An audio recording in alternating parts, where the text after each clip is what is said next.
Are you 65 plus, disabled, or have an underlying health condition? Call 0800 28 29 26 to book your COVID-19 vaccination. If you haven't booked in for your vaccination yet, don't worry. Call the COVID vaccination helpline on 0800 28 29 26 and we'll make the booking for you. The lines open 8 a.m. to 8 p.m. 7 days a week. To find out if you're in Group 3, visit covid19.govt.nz.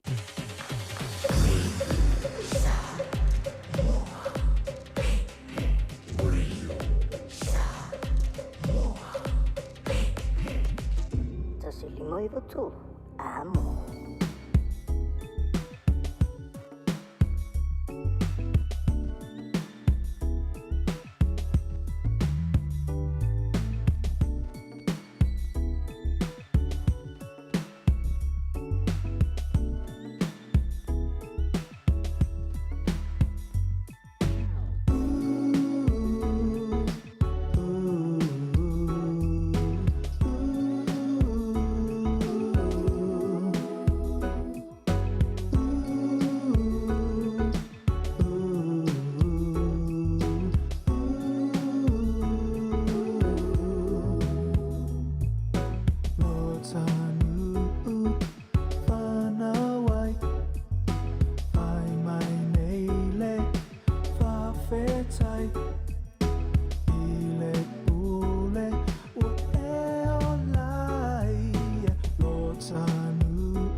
In this update, Mount Hutt, Coronet Peak and the remarkable ski fields are expecting to lose nearly 40% of their revenue over the next 8 weeks. The Trans-Tasman bubble has been put on hold for at least 2 months due to a spike in COVID-19 cases spreading from New South Wales.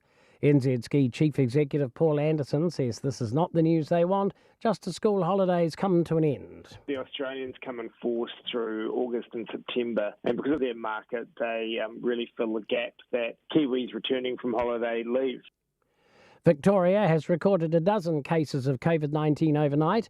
Only 2 were infectious in the community. The rest were self-isolating for the entirety of their infectious period.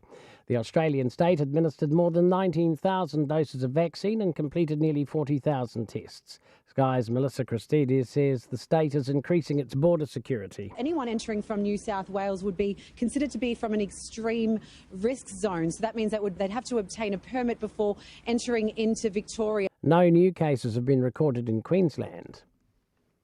Hopes an extension to the Tahuia train Saturday service will get things back on track. The Waikato-Auckland Saturday service arrives at the Strand station in central Auckland from today. The service has been plagued with low numbers of riders and a technical error this week decoupled 2 carriages from the train.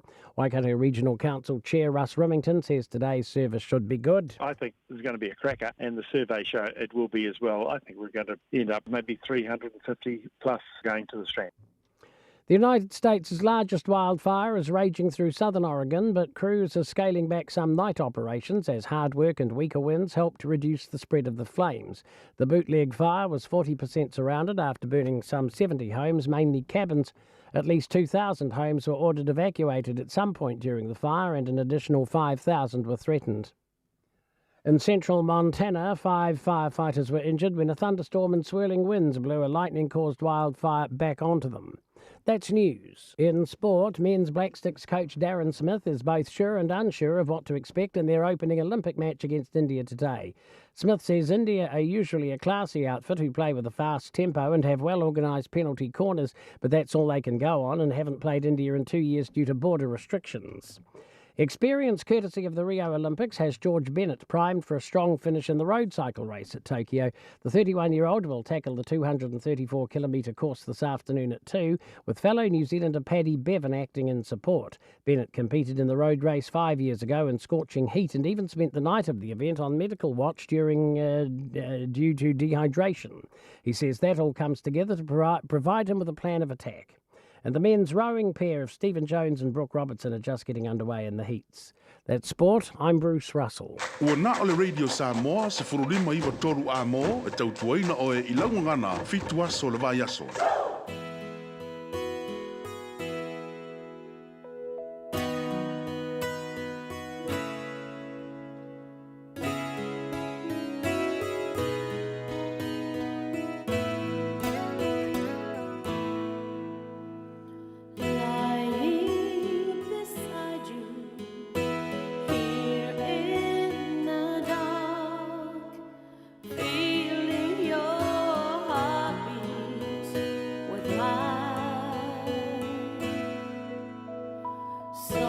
Le tautua mo o le siufonga o Samoa le Radio Samoa se lima iwa tolu a mo i au kilani mai a tau tātou talafou i le ngangana peritania ia le ua mafuta mai i le fioga atu i avii e whai mafonga tau mori o le nipule muri anga tele shusing ia ma le au whainga renga a le Henderson Cars whatalo whatuai tu i avii marole se fuma nui le neita au fau ia langi o mai lau fionga Savea ma lo foi le tautua tunu ule nei aso. Ia me siri lo pa ko fo lolo mali tau. Ia, ma nei le matango fio le sulu la. Ia fa fo ia fio ma la tele ma la ona ngai malu tatu tu lo fa pena ona ma o mata po kala men nei va ngole fia. Ole ulsi. Ia ta se lo ke de ba ka worka ya wa pole uli ole ulua ia soa, ole soa le no. Ulua ia soa na. Ba taila ma sa mo le no. Ale ia i do malo le a fo ia. Se e mana ia le saunot peole oltina foi le i mata watu lon suafa ia ni ke wo ka wo ko suafa na se na tau ia ole le se totula ia le no ia fatalo fatu tina malon se fu ia te oi o tapa fu le suafa o foi le suafa Sai fo Manuela o fionga le nei uli manuia o lina funga. Ia, malo sifua lida. Ia, mai lo taiao. Ia o lo manuia mea umai le lo famaleanga le mai o le atua. Ia, malo, whaftai. O le a le mafuanga wale iona e a fea ia le Henderson Cars nei taiao. Ia mani mawhauwhaunga fo ia te oe e te tai e lo whatuatuanga o tangata ni mwhaina tali mai i lo whamoe. Ia whaftai mai whafside la wa fionga. O na wa so fale ta vale o ta milo e sa ili se sa mo le ainga. Na o mia lava se ta vale tele mo ta maiti. Ia a le wo sa ile Henderson ka ia le wo fe alwa ila uven la po a Toyota Hiace 10 seater. Ia o le mea la le mo le toile nga whaftai fo ile Henderson ka mo la to tani mana o fo i whaingo fie ma whaingo fie i mea uma ia po i fie mana o mia so na sa mo le ainga ia whafso tai mai ia tu ia vii ia male mamalo lau whainga luenga lau mata ata lau fonga fia tari lo mana onga ia e mau fo ia ta avale sfuru whano foa malunga atu so o se to ainga ta avale tari lo mana onga fio mai whaingo fie lama mea uma ile Henderson ka e feso soani mo oe malunga mana onga whaingo fie ai mea uma. Ka e poko kere whasala lau whalkawa le. Ia o ke fia e alanga o poto i whasala lau. Makwale le o loko loko nganga whainei. A whalongolongo ia le tō tele o tangata whapea. E whai ala pia e se experience o lina i le mea o whatau tāwale. E mana ia i o lau whautuanga. Le lei tele. O le tāwale tele la nau ave e ofi maila inga e kosfu wha? Ia. Ke le mangaia Toyota Hiace mawaluma te tari manao te le to tonu le mea uma le ise mea whale tonu le ta avale. Lua aso le ana matou o ma le ta avale, ye lo matou toi o mai a mai le whaaptai o mana matou tia ta avale, ma naia ma le lei paingo fie mea uma i le Henderson ka. Ia, malo whaaptai. Whaaptai te le lava lina mo le ta li boti le nei tai au. O whetau le leile pe meni, le pe meni malau whasoa? Ia whetau le leile mea uma, e se mea o whainga tālo, whainga o fio lo lava foi whasoa i tu atu, pea o mana ese pe meni o ka vale, o ke le lava tu pe whasoa mo le ainga, ai mai se o nei whaalawe lawe tuku mai o tātou ainga i Samoa. Ia, o le lei, whaafitai te le lava mo le tā talanoanga le nei tai au, ai aluma fia enjoy le ta vale na mo atu na Henderson Cars le tautua tu ia vi ima muli anga tele tatou felo e pemba real sa pati le aso taiao ia fa pena foi fa stai la mo lo wa no fa manuele tu e tu to nei aso fa time fa so foi ia ia tu ia vi ia na Savea ia o le matuale le ali o lau malo fa lo ngia ali ia ono e matamuli le sinade sa ono atul tato kalame a lewa na ya tu fa avela to Mahindra brand new Mahindra Savea ia o matamuli sino mo tu asa mai ke musu aka ke rapi runga te wa kilo mai wa ingo fo wa ber tabale fo ala fa kwa uma kul mari ro verso kenge ya ai fa pe eu coupe le mari u le u fa il cover fo wa na fa ko ma mai malu le no se pe ona tala no atule tinale ya kwa fia la va ya sia fo ya inga ya le awa mal fa na to te ya wale pode te gota vale o ile lotu de la stasia ta vale o ile lotu wa de wa o ile to fa ngo fio na mo to ina fa pe sa pe ya le wala ki ale mo ni si foi lo fa pe na ta usa ibita va fa pe ya ma le ya le fio sa o mai i male le lo fo pensini foi de ai ai fio sa o mai i ta no le fio nga mo de na te ya mo de ona ya ona fa pe na de ona tautua tu mai fia malo family ina man onga malo tatua no ya moni se o se fia no lo fa pena fa ti no le ona yo ta si va fa ke vente drive manu tau ya mata telefoni na o va se lo fit testas ya vin sa o ma la va tala no ya mudang tele ma mai yo ya me na te mo yo tau au ya mo to ina le ma lo se tau o to ina ya pe ole ma to tala no atu le se pe nei vai ngole o le au ai whaaftai tele la mo le matua manoa. Nā le kale le mere o so nei. Ia ngai le le vesile mo se me tali Yesu ale tunu. Ia fea ia lo tono fanga. Whaaftai tele tu e vi, but ia lava le sapati. Ia te au, ia mga luenga lo whaafenga iai. Wa ngalo atu le me whamatu atu le sa vele manu le tunu. O le foto e ta pena ia le fionga mo lena tele. Mo tau mawhatanga whai sa masena ave mo muai. Te a whatau so sa. Ia le foto e ta pena atu iai. Masalo po le matanga le masina fo. Ia ole a whaatino ai. A lewa matana lau maia. Ia puso pisu po vaene whaafonganga le tunu. Ioi, lewa matana lau mi mena. Ia, ole o tau mawhatanga le masina le ta pena ila fionga mo lena tele meni. Au na mo le tunu. Ai, se wha ma o te atu se aso. A lewa matana lau mai, lewa mai, lewa tu maltawa lewa lau mai pisu po tolu. Alo, ia, al matou Tanoa atu be Savea. Ande whaafonganga le tunu. Ia, manuia lava o saungi atu mo le sapati atai au. Alo, whaaftai lau fionga tātou whenua i pēa. Ai whaasoifuia mo le teminei. Ia, saifuia Savea whaaftai lava. Ia le na. Le fionga atu ia vii, whai mafonga tā moli o le fionga bulianga tele shusing, balao whenga ruenga ale Henderson Cars e te bau le se lau Weavers Football Far Cavendish Drive, i le o ngā tonu o le taulanga whatau i manukau. I au malana tu telefoni, e le aise tongi, o vanu se lau fitu tasi, o vanu se lau fitu tasi.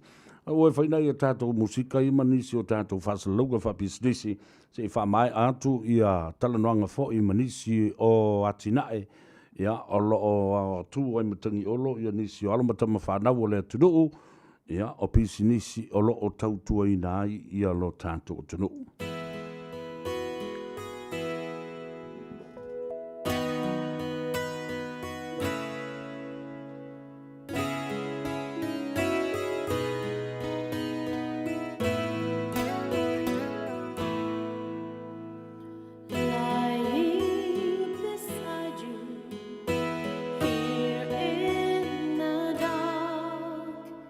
Feeling your heartbeat with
nei. Mo I lato umalo o whawhiangai ma mea onga. Mai a onga la iti. Whasolo mai a onga tūlanga lua uma le atunu. Whasolo mai kolisi ma walunga le malo le ngatai leo a onga le lotu. A onga matata ese se ia pa ia universite. O te lui oe. A onga o Samoana. Olo o mitanga. Ole nei atu vasa e pele le anganga. Teine matama. Se ai mo ai ngā malalawhanga. Whilanua I mai tōninga ese. O se vainga whaafia loto. Walangi nai o lenei ese. Moe olo o sue I le poto. Usoe o le whaavai vai. Matau mawhai. Ngalue I le mea e ngatai. Matau mawhai. Te talo I le hanganga I a whesoso ani mai. Ungi le taimi ne I tuai. A onga o Samoana. Olo o mitanga. Ole nei atu vasa e pele le anganga. Teine matama. Se ai mo ai ngā malalawhanga. Se wharofangi ali alofa mai e tu ui ale taua I misa. Seu whina mai e su e sou o fisa. O oi o le toa o le Pasifika. Yes. O oi e o so ai o le luimita. Si ina I luli ma I luna. Aua e te wha maua lunga. Tango I le peni tuku e se le alunga. Wha malo si mai e sunga. Fesoso ani I e vai vai. Fesoso ani I e o tau mawhai. Fesili pe a fia hiloa. Tui se I e te tala mai. A onga o Samoana. Olo o mitanga. Ole nei atu vasa e pele le anganga. Teine matama. Se ai mo ai ngā malalawhanga. See me after school. Ho u whai a onga. You're late again.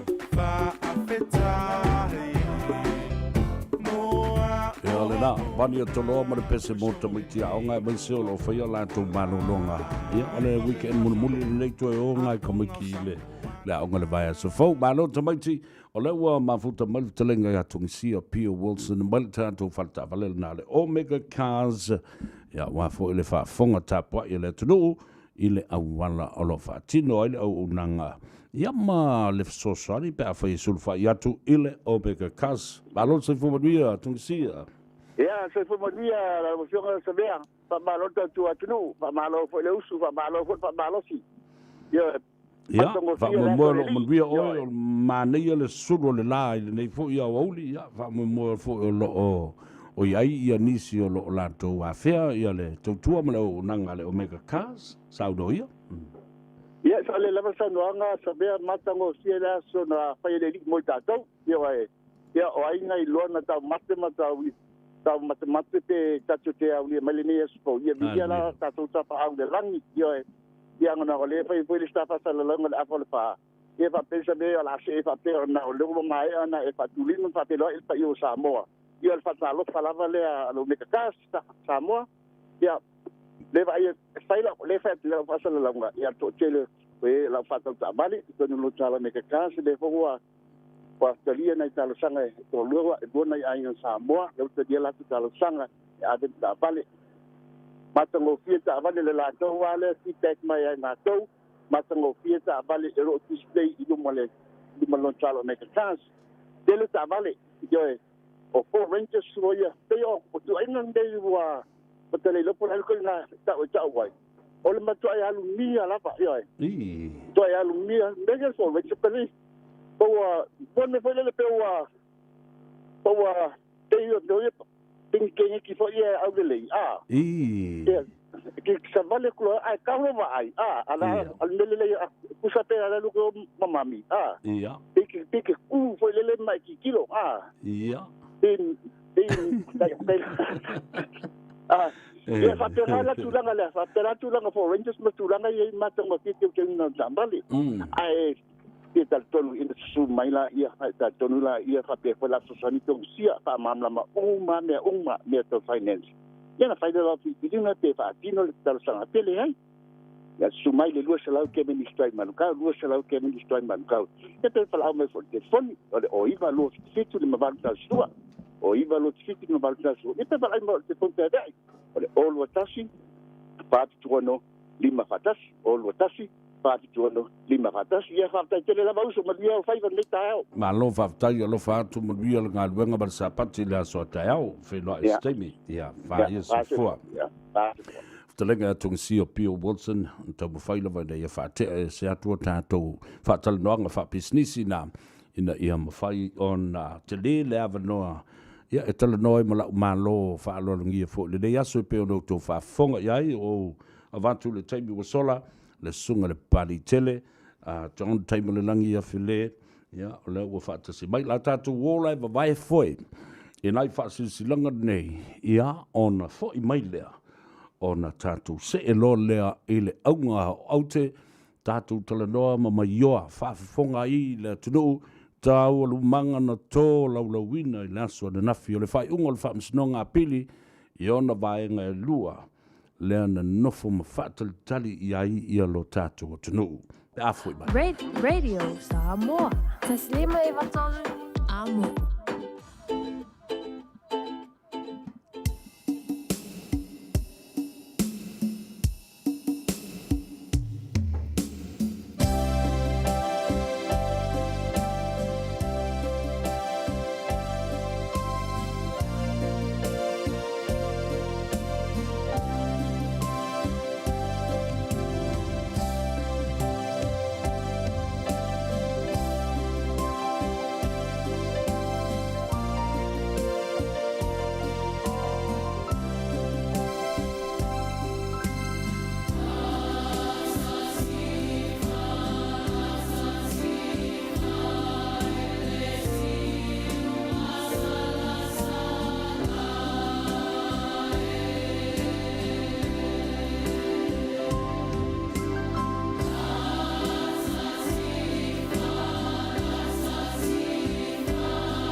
Ia lelei o lea onga lea teino le whale ula ia malia mai o lea ua ia ile whaasisilanga tā ua lava leo o tātou kolosi atua ia tātou whaasisilanga whaasilaunga i le fionga ia le malu semo sa titi ia male te mai tai fo Sandra Kailahi i nā ile ekalesia a le pua seisei i mangele ia a wafo i le wha moe lo whaatino i nā o le tui o le COVID-19 Ava o anga i o tātou tangata. COVID-19 vaccination at Pua CC this afternoon with Le Malu and Sandra Kailai. Whatalo fatu Le Malu, balol soi fumaria.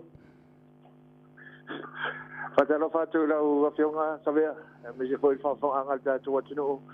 Ia furthermore me tātou whasalonga le ngu vai angal aso. Malo soi fu, malo langi mai lau whionga Savea. Malo whaftai, ia sauno ia le tūlanga o lo iai, ia le wha moe da ia sila fia le tunu ia le wha moe le kalesia ma ua tango au fo iai ia le vaenga o le soifua maloloina ia ma avea ai le kalesia le sunga le whawhengainga a Victor Powesi ma le whaletua a Salome ia ma le mamalu o lautu e kalesia e wha o ngā le mota a wā le whaatinoina o le tui o le COVID sa uno ala o fio. Malo whaftai Savea, piona e tulei sa uno e o le prokalame le nei sa amatai ne le aso na nafi ai la kona la fa ile nga fa ftai mane fi foi ile to tele o la to lo va penao o na afi mai ma tala mai a fa tino ina la to tui ia i nei ia i le manu le kalesia va poton ke siano Samoa i mangele sa e pose sei ia ai le tu ai lava ia le tu alalo pa ia le tu atino we le fa tau nuina la to tui e le tāua fo i ole vaenga lea Savea. Whatino lau tui ona, nono inga ua puia oe a mis fo i ia sio tō rua mis iau whanau a mis lava oe a no fa ia te oe e talitonu lava i ole whataua lea i le tūlanga o le soifua maloloina. Pe ona fa ia tu sa amataina lea soana nafi.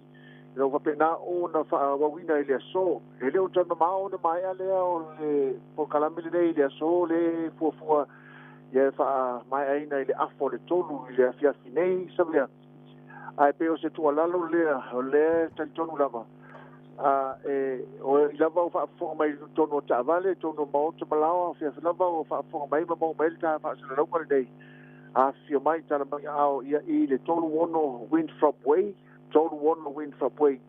ia i mangele sa elo i manu le kalesia o tonga ke siano Samoa Mangri East po se lalo te inga sunga fa ngainga le Victor Powesi ma le fatua ia sa lome Powesi o nei fa mo ia o tawara mo ai foi ia le NRHCC ia po le banga fo le o ia le Better Drive Doctors Healthcare o la to io lo va pena on tawla mo ia ma le whaatinoina o le fo i vaenga e o le peo na whai atu lau whionga Savea to te lo i la tau o lo whapena o na iai le temini nei ia o le tualalo lava o lo iai lava le awa noa le la iai lava na i tu la o lo tutue ia wan whaatinoina o le tui malo whaftai e so le taimi la nei tanu mai ona amata i le aso le nafi ua fia ni tingata ua lantou whaongaina le au unanga mausi tai o atu e whaile tui o watu male toru se lau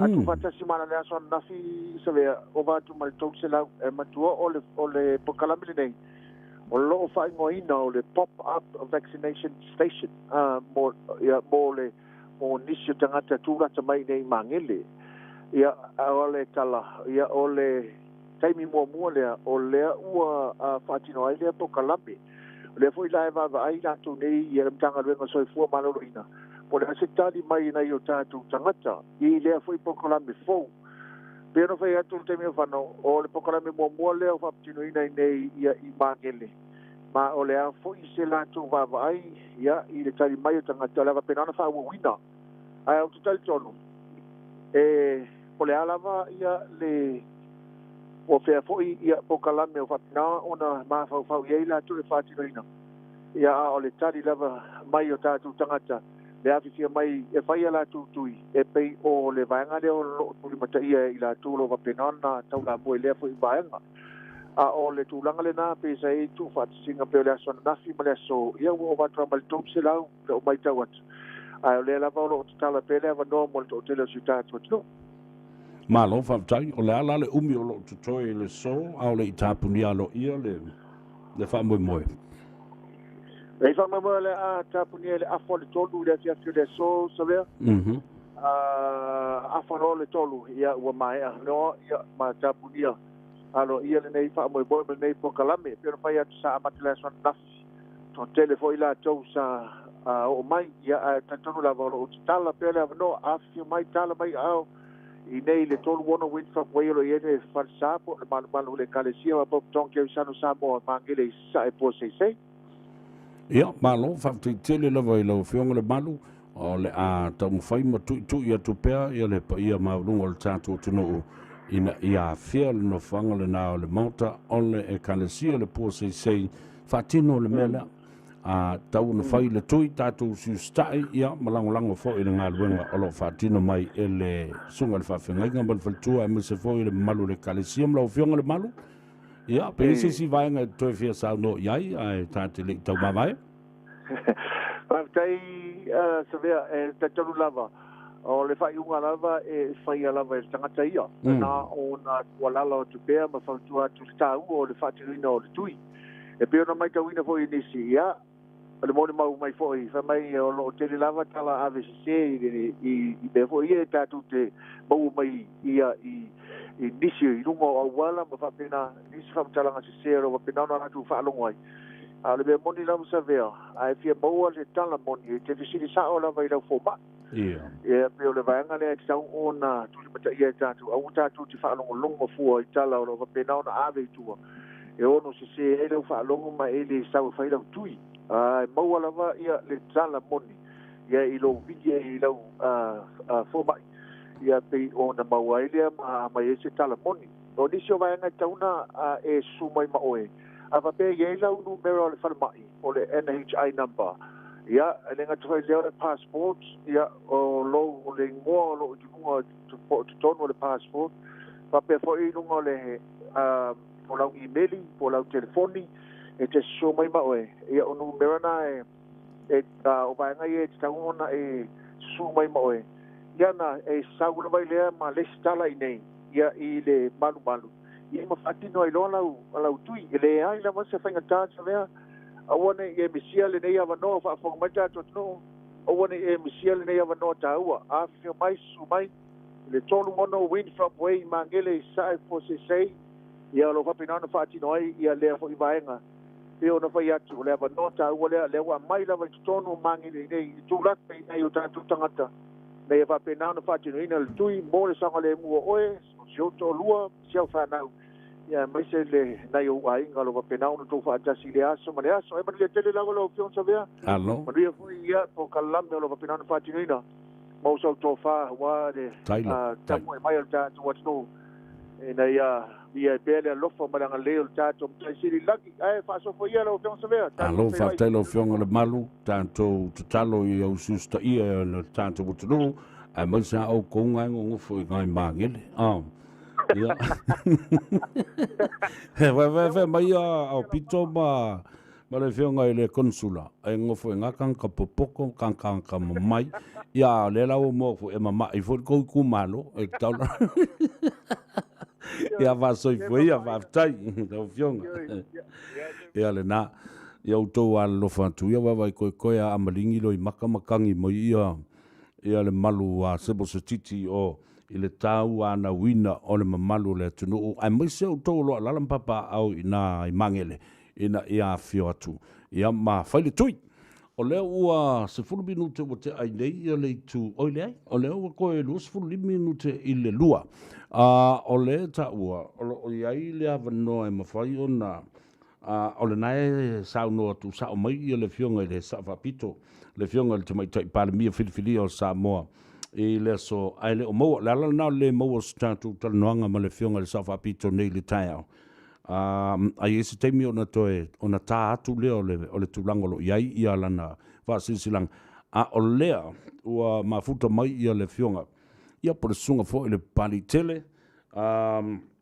John time le langi afile ia o le na o le sa utou fa fonga ma sila iai nganta fo I lona vai tau ma le tautua I le tunu I le veaio se pulisiri ma se o e ai o ma fa ti lo mea ia ia ngā ruenga le whaamsnonga i Samoa ia au lewo tātou mafuta i le so ina ia mwhai fōi o na fsoso ni mai ia ma mai o le lei nisi o taurumanga o le whaamsnonga ia ma lona whai unga i le aso na whatalo whatu a te balangi pa lore soi fumuria le sunga le pali tele ia o le whala nana fola i lumo la inga sa mali toa ia talofa lava pa lore soi fumuria whaftai fōi le tali mai le whaatalo ratu. Ia, se fo manuia ma le langi mai lau fionga Savea. Ia, whaatalo whatu fōi ma whaawheloa i atu i lau fionga. E se fōi o le pokalame whaawau o le tātou liti o Samoa nei New Zealand. I le Savea ma le Tanoa Ava. Ia, e te mauai le tonu ma le sao. Ia, pa ia fōi ma mamalu ma sa ma whainga Savea o le anu nua tuia. Ia tini o tau sala. Ia e le ngafa tau li maina i se mātou whaamtalanga. Ia e piyama foi le whawhiloai. Ma le whaatalofa i le paia ma le mamalu o si o tātou watunu. Ko whea lava le tafa o lo maua mai ai le tāpo kalame le nei auli. Ia so i fua manuia ma le langi mama. Ma lo whaptai lau fionga o whiwhia la fo le nei tau la son nafi ina ua maua mai le whai unga o le whamsinonga le nehi. O le mea mua sa o mai palitele. O le nganga o le whaftai. O le nganga o le whaftai. O le asa la ngona no o lau fionga na fino ua e maua le tala i unga o le whamsinonga apili. Whaftai sa vea o te langona o le langona lea sa o lau fionga nafi. O langona fo ina sa o ilo mato ni tangata. Te tonu fo o le langona fo ilea sa o le tōtele o le po ia ma le mamalo si o tātou atunu. O le anganga o le whaafitai, ma le anganga o le fia. E fo i le vi inga ma le whaafitai i le atua. A wau te langona. O le tae ao, ma le aso le. Sa tatali ma whaatali umaiai le po ia ma le mamalo si o tātou atunu. O lea ua ta oto ai langa tonu. Le tūlanga le mautonu sa iai lo tātou atunu ma lana pāle mene ma lana whainga malo. Ia lea ua au mai le tali mai le atua. Ta wala mai i le whai unga le whaamsinonga. Ma o te langona, ia o tātou tau whai mau uma le fia. Na le nganga o le whaafitai. Ia o le tūlanga ua o iai lo tātou atunu wa mai se le tūlanga i mata upu tau le malo ma tau le pāle mene. Ia lea ua tino mai, ua tali, ua mai le ai. Ia ua le tatalo ma le tāpua inga Samoa. Malo whaftai tā ua tele awa o langona lea Samoa uma e tātou i la sot na fi pei ai o toi ta tailo ma whawhau i tua i le tele o tāpura kalabe ma tā whaataltal noanga. Toi titi ale ai se vaenga o le whaamsinonga ma vaenga na tōlau lau ma maioa ele i o o i le tātali noanga. Ma tā mate matenga ma masalu salonga i se taunu unga o i ai. O la su taltununga i le vaenga, o lava i le vaenga, lima sifuma le ono na tātali noai. Sau uma lava tātali noanga i le whai unga le whaamsinonga, tolu sifuma le fitu i a itu lau. Alofa ftaisu vea. O le tā ua na i la uia vaava ai i le whai unga utu ina mai e le whaamsinonga. Ma maua ai le atotoanga malo malosi. O le pokalame lea tātou te whaasoa i Savea ma longo puia li e foi le paia ma le malo lea tunu. I lea i leo se pokalame vai le awala. O le pokalame e whaavae i lunga o le tūlafono whaavae. Ia ma tūlafono o lo li mataitai i le tātou atunu. O lea la, o a uma vaenga o tūlafono, o a uma vaenga sa tā talatala no ai. A lea ua au mai ma toe wha manino a tili mai. Ele fai unga le whaamsino. O le hao ngana, o le neim tā upu sa vea. Mai, o le hao ngā voina, o le wha umi. O le wha umi o le mta upu. Pai peia wei voi nisi o se o tātou atunu o wasa i le wha umi. Ia au te langona, ia e iai ale taimi o le atua. Ma e iai ale mafuanga, na lai o na wha umi nei tau manga. Le lava wa au mai le wha unga le whaamsino ngai peo le tātou wha fonga ma wha ai e voi le asua nafi. Ia o lea ua tawa o whai uma mea uma. Ai meise o le tele o nei vaenga uma. Lea sa ta whaasoa ai i le Tanoa Ava. Malo whaftai. Wha masina. Lea na whai i nei le pepa le atunu o le loa 121. Sao le sao no ole vai atu na Savea. Ele fa fetai foi le feedback mai le paia ma le malu sa tatu tu. Wow, nga foi le ia tapo kalame ia. Ia o to e va ai tu la fono fa vai. Ia ma fa longo ia pe o se ha ongal mele vai. Maliela. Io, ana mela le wo ia. Wo le meta o le ti enda o musu tanga te fa uma le vasenga. E man tu vai la Savea. So se ata fa solo a. Ia uma le vai nga mo. Ia saul vai nga lona lua. Ia le la uma le vai nga mo. Ia si tatu tetali. Ia ona ta fa solo voi le vai nga lona lua. Ma lo fa ta walanga o le mele wo ona iai. Wa tau saule ti en vo le ata o la pe o le por kala vo le la Filipino sa peeling mo. Ia na tonua. O toi fai tau le fai unga muli la valo sa wai I. O le tiute mal matafa yoi o le fai sinonga ina ia pui le mamalu o le tula fono fa vai. Ma le tofi tu fa solo o le tofi pa ia. O le puinga lea o tangata ia ola I le tula fono fa vai. Oka. O le tau alunga na o le fai unga lea sa tu ina mai anafi. Lea ua e sau no tonu ai lava lau fionga Savea. Lea ua toe faa pupula a tili mai ai le whamsinonga o talsanga apili a Samoa. Le tiute o le whamsinonga maualunga a Samoa. O le alo la tu tiute, ua na o I lātou le whamsinonga maualunga a Samoa. Lātou te faa uinga ina, ma whaia faa iunga, tu saai ma le tūla fono wha mai. Lea foi lau toi au mai maa lose ma le lātou mtawha ioi, ma le lātou tiute, o le puipuinga o le whaavai, ma tau sisi le mamalu o le pule le tūla fono, ma le wha temu kalasi. Lea, sa whiriwhilia o tātou mātua a, walanga mau mai tia sa, e muli tai ai sa moa malana whainga malo. Ona sawo I le I tua malesi vaenga le ungal whamsinong. Whamai, we also note that any action taken individually or collectively by those who have been in the caretaker government role from this point forward in the name of the caretaker government will be regarded by the court as unconstitutional and unlawful. Whapupunga le melea, ma ua maitawina le whamsinonga. O I lātou umatai tō tasi, po o se vaenga fōi o I lātou na iai le malo tausi. O ānia lātou ngai o inga mai le teimi nei a ngā I atu lumanai ua le o tō iai se malo tausi. O le a whaatino ina loa tiute o le tulafono ina iei loa e soli tulafono ma soli whaavae ma o le a whaia iai ia se whai ungal whamsinonga. Personally liable for any actions that they take tau tia le navaenga ole ungal whamsinonga. Ole nganga le whawhitai Savea. E le ngata o lasa whaatino le whai unga a le whamsinonga e whaavai lunga le tūlafono whaavai ma le tūlafono. Ai o le toa. O le toa o le whamsinonga.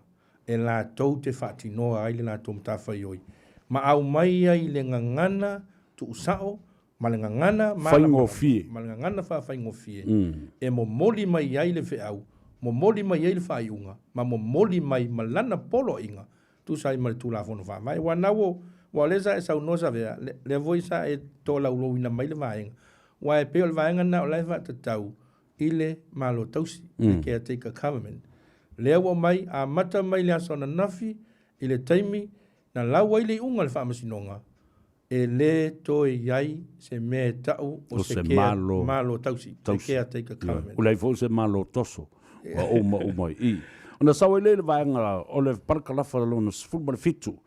It is now for the new Prime Minister and her government to give effect to this judgment and the declarations contained within. Ma ua whātonuina I nei aloa ia, le fionga le te maitai, pa le mia fau, ma lana whai ngā malo fau, ina ia usta ia loa le unga le whamsinonga, mō mai e whaatino le malo. Le alo tali tonunga, ile sa o le au mainga le mele. Ma nino, ma malama. Ma tua vai Savea. O le telo whai unga le whamsinonga le sa umai. E se vai na mai le whai unga polo inga le whamsinonga. Ia e se foi le whauinga ngai isi tangata. Ma tūlai mai ea le mautonu ma nenefu ai ia le vavai ma le whalongolong. Ai sila la i whaupunga ia wa moli mai ai le whaiunga le whamsinonga. Le ngangana. O le ngangana tu sao ma le ngangana whawhai ngofie. Matua i manino ma malama. E matua matautia. O nao o mai le palakalafa alona se lau sifuru ma le vanu. Ai sila la i papari. Ia ele fou nei mea i le vavai se whai unga tustusia. E o le tai lima sifuru lau pepa se lau pepa. E mai o ia ma tongi le lei mai ai le vasvasenga upune. Le vanga sifuru ma le vanu. Ina ia sila fia le tunu. The Supreme Court is the guardian of the Constitution, and it will be continue to protect and maintain the rule of law and democracy under the supreme law. Ia sila fia le tunu o le whamsinonga silima le mawalunga o ia lea o le e puipuia le whaavai papa o Samoa ma o le a whaauau pēra lona tiute ina ia puipuia ma tā mau i le tulafono mawalunga e lima te ina i tulafono whaatasi ai ma le sa o le tongo tangata e puipui lalo o le tulafono mawalunga. Tā ua ia. Mantua fo i Savea. Le tele o le angiangi lea sa angiangi e le whamasinonga. Ma fisili ngia lo lato matafa ioi. Ma whaapea mai ai nisi o male lenga le ao le malo. Ia e le ise ai a le whamasinonga. I le whaatinoina o ona tiutei lalo le whamai. Nā lau tau tino le whaiunga le whamasinonga o tansanga pili. E nā o le whaamasinonga mawalunga o i latou le taiala o i latou e puipuia le whaavai, o i latou e whaauinga ina le whaavai, ma o le pule fo ina le tūlafono po le rule of law. O le maaliela le vaenga lea. I le tō whama mao nei le whaamsinu sili ma le vasenga o whaamsinu. Ina ua a vatu le mta upu lea i le tūlafono. A e whai mailo ma le tala le, ma le saunoanga le whaamsinonga. Le ai, au le whaia i lalo i le High Court. Ai le sa o e lunga le Court of Appeal wala ngā umana whai e toi apiti e si leo la le kolosi sa o e lunga. La sa usi le sila i le tō wha mau le na whai il vaenga le na. O le tāua o le tūlanga nā Savea. Mana tua foi. O le si la fia le i le whamsinonga mau o lunga, le Supreme Court. E iai le isi whamsinonga, e lunga atu ia i la tau. Ma lesa mai yelo la tu fina ngalo peo na esa unoi. A to e fai foi si se la tu fai unga. O lo no e pili foi. A ele lei le tu sa o le mata upu. I lunga i le whamsinonga o tarsanga pili. Ona lai manino i lalo le tu la fono whamsinonga le vaenga sfultolu. I le tūlanga na i le malusi anga na le whamsinonga maurunga. E ave ai mata upu lunga le whamsinonga o tarsanga pili. Na e manino le tu la fono whamsinonga o so ngā tu la fono lua afe lua sfulu. E mantua vai lantui. A sila ia i le whaiunga lea na whamsinonga mawalunga lea sa whai lea so lufuru valu o iuni. O le whaiunga lea lea sa whaatari uma e lea tunu le fitu aso. Le fitu aso lea sa umai le whamsinonga mawalunga. E tau aina usuia le fono. E tusa i male lenga. Ale ao le malo i lea so luas fulu o mei. E te waumane. Wa le fitu aso. Awa toi tu ina mai le male lenga lea o le malo lea so wha i ulai. Lua fe lua tasi. Lea na matua ilonga o na ia malele ai, ma whaasanga tau mai ai le whaamasinonga, ma fisili ngia ai le matawha i oi patino le whaamasinonga, i lalo le tūlafono wha mai. Ma toe mai ai lana malelenga, o le a usu ia le palemene, i lea so lua o kuso, lua afe lua tasi, ia isi sila lai e. E peila o tūlanga umaia. Tanga ia tu loa le whaamasinonga mawalunga, ina ua toe fo ia tu le mata upu le whaamasinonga mawalunga i le mae e le fitu aso, sa unoa lo le whaamasinonga mawalunga. Ne ai, sili ai le ave sa o lo ilunga le whaamasinonga o tarusanga apili. E ngata ai mea tau whaamasinonga. Wa o le hale la tau whai unga au mai. O le whai unga le na. E lema whai untoi apili. E lema whai untoi apili. Ma e uma, ma ngata ai. Fi naunga le neim tau. Ona mai leo le unga. Wa le ua o ta fo i le unga. Wa uma na ta au tala ina. Le history ma le tala whaasolo pito. O le amatanga o nei mea ina ua mae. Ale whai ngā palota i le aso iwa. A le ta fo i tua o ta amata mai tua o le unga o le whaamsinonga. Ona whapea mai leo le unga o le whaamsinonga, mātou te le talia ina. Ia nana wenga laka mai lea au le mea lele, ia lea pili lea le apili a toa lava mai lona whaafasinganga mai a mata mai i le vaenga o le whaatautonga le na whaila solus fumarwha. Se i toi o mai i le toe whasilingia o le mata upu pe na mafua na le usu le fono i le aso i to tonu o le fitu aso. Saulo ma le palakalafa se laulo sfulu. Whemai. We declare that the swearing that was carried out on the 24th of May 2021 at the Tiofau Malai of the elected members of parliament to be consistent with the terms of the Constitution and the supreme law of Samoa and therefore lawful.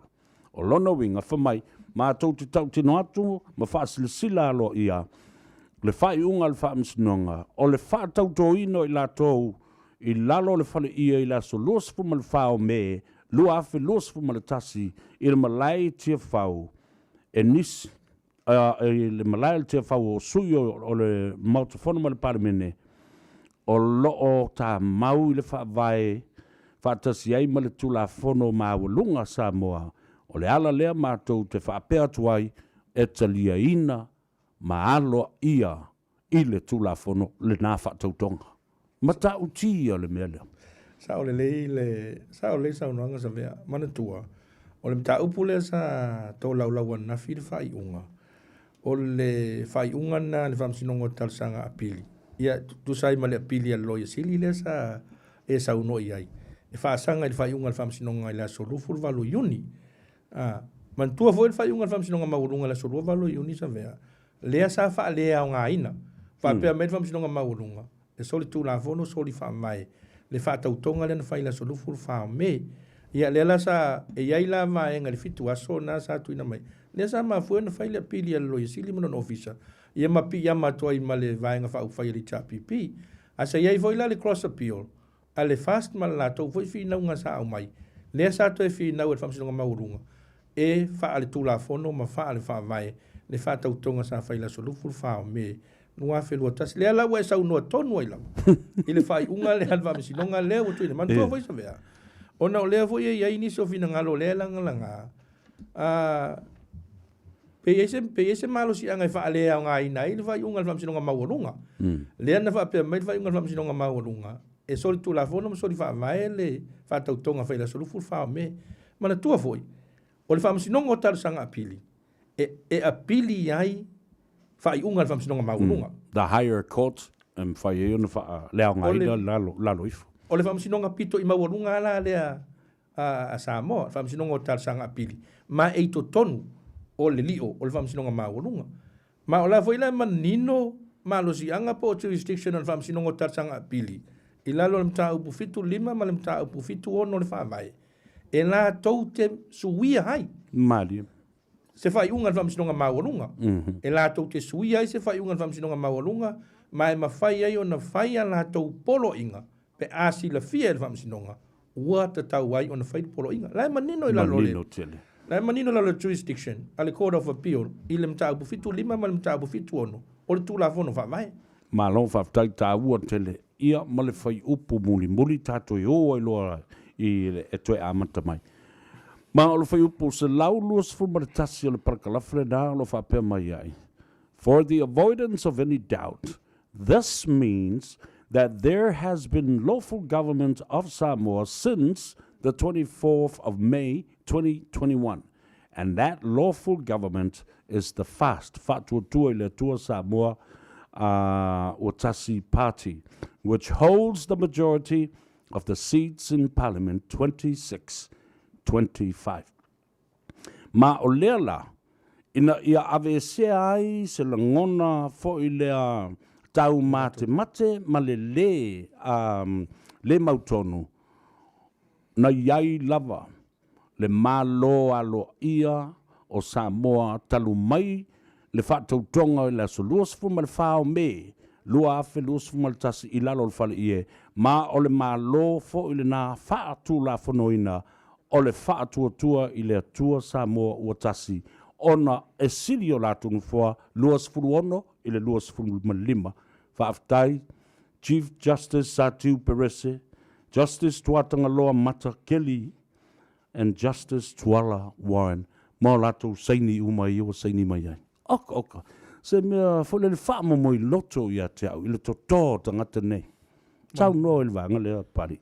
Matua i manino ma malama le ngana le umomoli mai ai. Na foi lau o sau noa mai malva msinonga taipei o le upu lea mai va peo tani for the avoidance of the doubt. Lea wa e sau noa va mamalama. Ile ave se ina o le mautonu. O le whai ngā malo ua tūla i mai mo le atunu o Samoa. O le whātua i le atua Samoa utasi. Manino ma malama. E ai la nai me ia ngai paku ia o so mai i le valea e lau sunga pari. Lea la o iei nei tonu la le malo fau lea. O mana whātautō le luas fuma le ono. O le aso tali tonunga i le mea le awhai nei i le sifuru fitu lai tutoe a le HRPP e le i whātautō ina. O le tūlanga ia e le pe a fua ia i le whai unga le whamsinonga tāsanga pili lea ua wha maonia le whātautonga. Lea sa whai la solufu whao me lua whelua tasi. Ma o le aso muli foi le nā e mai a i le whase furu lima aso lea au mai lalo le mta upu lima lua le wha mai e te tau wai na whātautō ma usuia le fono le palemeni. A tū ala le tūlanga wha le tūla fono na o le pau ia O sui. Alo ia luas fuma le ono. Sui alo ia, sui wha le tūla fono, sui wha le wha vai, o le pale mene o Samoa. Luas furu ono, mai le vaenga wha au whai le fast. O isi la sui e le wha tautoina. Ia, e le taunto e tau o ni sui vai puli. E le taunto e tau o ni sui vai puli. Ona, ua maea le taimi wha le tūla fono.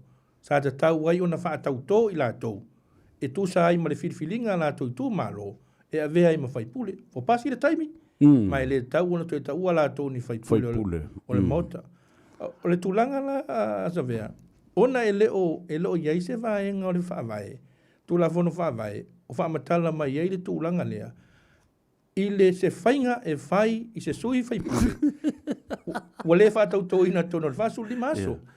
E lo iai se te vaenga tūla fono. O lona winga la Savea. Wa le manino le whai unga whamsinongo tarsanga pili. Ava pea e iai ni vaenga i le manino do tono le tūla fono whaavae. Fesili i le whamsinonga mawalunga. E au mai e le ta iala. I o te langona. Ia, e un toe anga i fuet whamsinonga mawalunga. Po le ale tali o sui. O le awhai la wari i. Sui ele ta pipi ele i va tautoina. A la voi manino le tūla fono le tūla fono tū mawal mota. Le manino. Malosianga o le whonga fitalai. So olo fono tolu e telefono. Fafo. Polo ina lo le whonga fitalai. Toi fai ngā palo to lai titi. O le si la vaenga le pali o la whau lau sau nuanga Paul Sunga. O le o te tali tonu i le nganga whaata mali i ma tulanga whaatupu o wa o le fola mawalunga lea. I le lofa le la alofa i nei le pā le mia ta mai tai ina ia tausi le vāli lei. Awore toi whaati ngā ina i. O nisi o options le o tātala no ai. Nei te ua langa i le whina ngaro ma le tō whā le whionga i le tamai tai pāramia. A lofa i le atunu. Aua le toi whaati ngā ina le toi fo i whaini pā lota la iti sui nei. Au mai i totonu o le lafu mā moe ina ia wha manuia ma whaatau tō. Nai options na le ute vava ai ma tā wheliu wa ia fo i lele. Awa o le mea monia o le whai unga wha le tūla whono o le o e whaiala tō palota i tua. Mana i ar tūlanga leo o pa ua ilau saunoanga Savea. Mai e matua i tā ioe mata a meni le tūlanga lea o le vā whaata mali. Le vā lava lea e tau na pa iai tātou anga nuu maanga i whanua. Ina ia tausia ai le file mu. Ia e mantua vai la Savea. A whaia i se tūlanga whapea. E tāua. E tāua mo lea ngai le lumanai. Ai te tau foi ona silafia. O lai wha malu mai le tūla whono wha mai. Lai wha malu mai le tūla whono. O lea lava la ni ngai o inga. E wha atino ma whai Savea. E te tau o na fua i le whaasino ala. ale tula fono fa mai mani ina ia aua nei e ui e fa vai se teritonunga i lunga o le alofa ma le va felo loai ma le fa kerisiano a ia mana tua foi fesili po le ale ta iala o lo mai le tula fono fa mai ina ia faise ngai o inga ele ngata ina fa vai lunga i le alofa ma le va felo loai a ia faile ngai o inga e tu sai ma le tula fono fa vai ma le taiala ma le fasi noala le au mai nei le tula fono ia pe o sa uia le na e taua i o le mele sa no i Savea o nisi now options e tau sila iai o le tau si o le va ia ma mai la i o sui o le tapi pe fa tau tom tu na va pena ai e iai le pat a leo sa no sa o le fionga le fatua mo nei le tala i le sa no ngala sa no mai ai o le mea moni lava le fai unga le whamsinonga nei ma le fai unga wha le tula fono ua na o le fast e le o amana ia le sfulfitu leo sui o le chapipi langa e le i whaatauto ina ua mawaya so e fast fuma le lima a le ua tātala noa tonu lava i le option whaata malii e fili tā nganga i eile tō whā le fionga le te mai tai paramia i a tausi le file mu i le alofa lena e sau noa i ne iai tu uia a o lea la e wha malu lava i le tula fono nei i te i fwoi wato i eisi si mea tula i mai le lumana e wha mai nāna tausi le tō whā malu wha leanga nuu a le fionga le paramia te mai tai la su taltununga e onu toi tupu fo se mea wale mea leo te whatoi nei e iwa e ngol tula fono leanga lenga ngana mai. Ma le mafo whaua le sau tonu o le whai unga. Na matuasi pela mai e le whaamsinonga.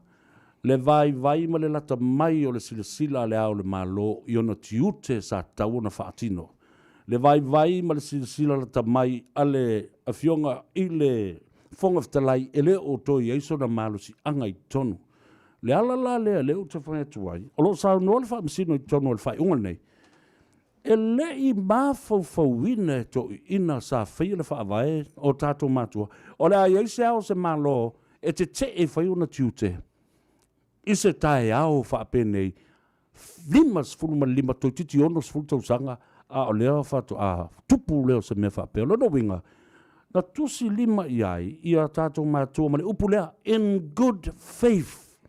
Ma le tali tonunga ma le whaamaoni e le ai se mea whaapea e tupu mai. Si sao no le mta upu lea wale lau whamai nei e le ngana mai manu le vanga o le ngu le vanga o le whaavai. Ai le iloa. There was a legal remedy there. E mawhai o na whaatino ai. Laeta o toi le whaavai.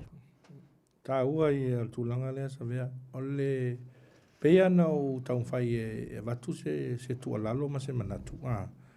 I le tūlanga o le whaatauto ina o isi sui o le tapipi.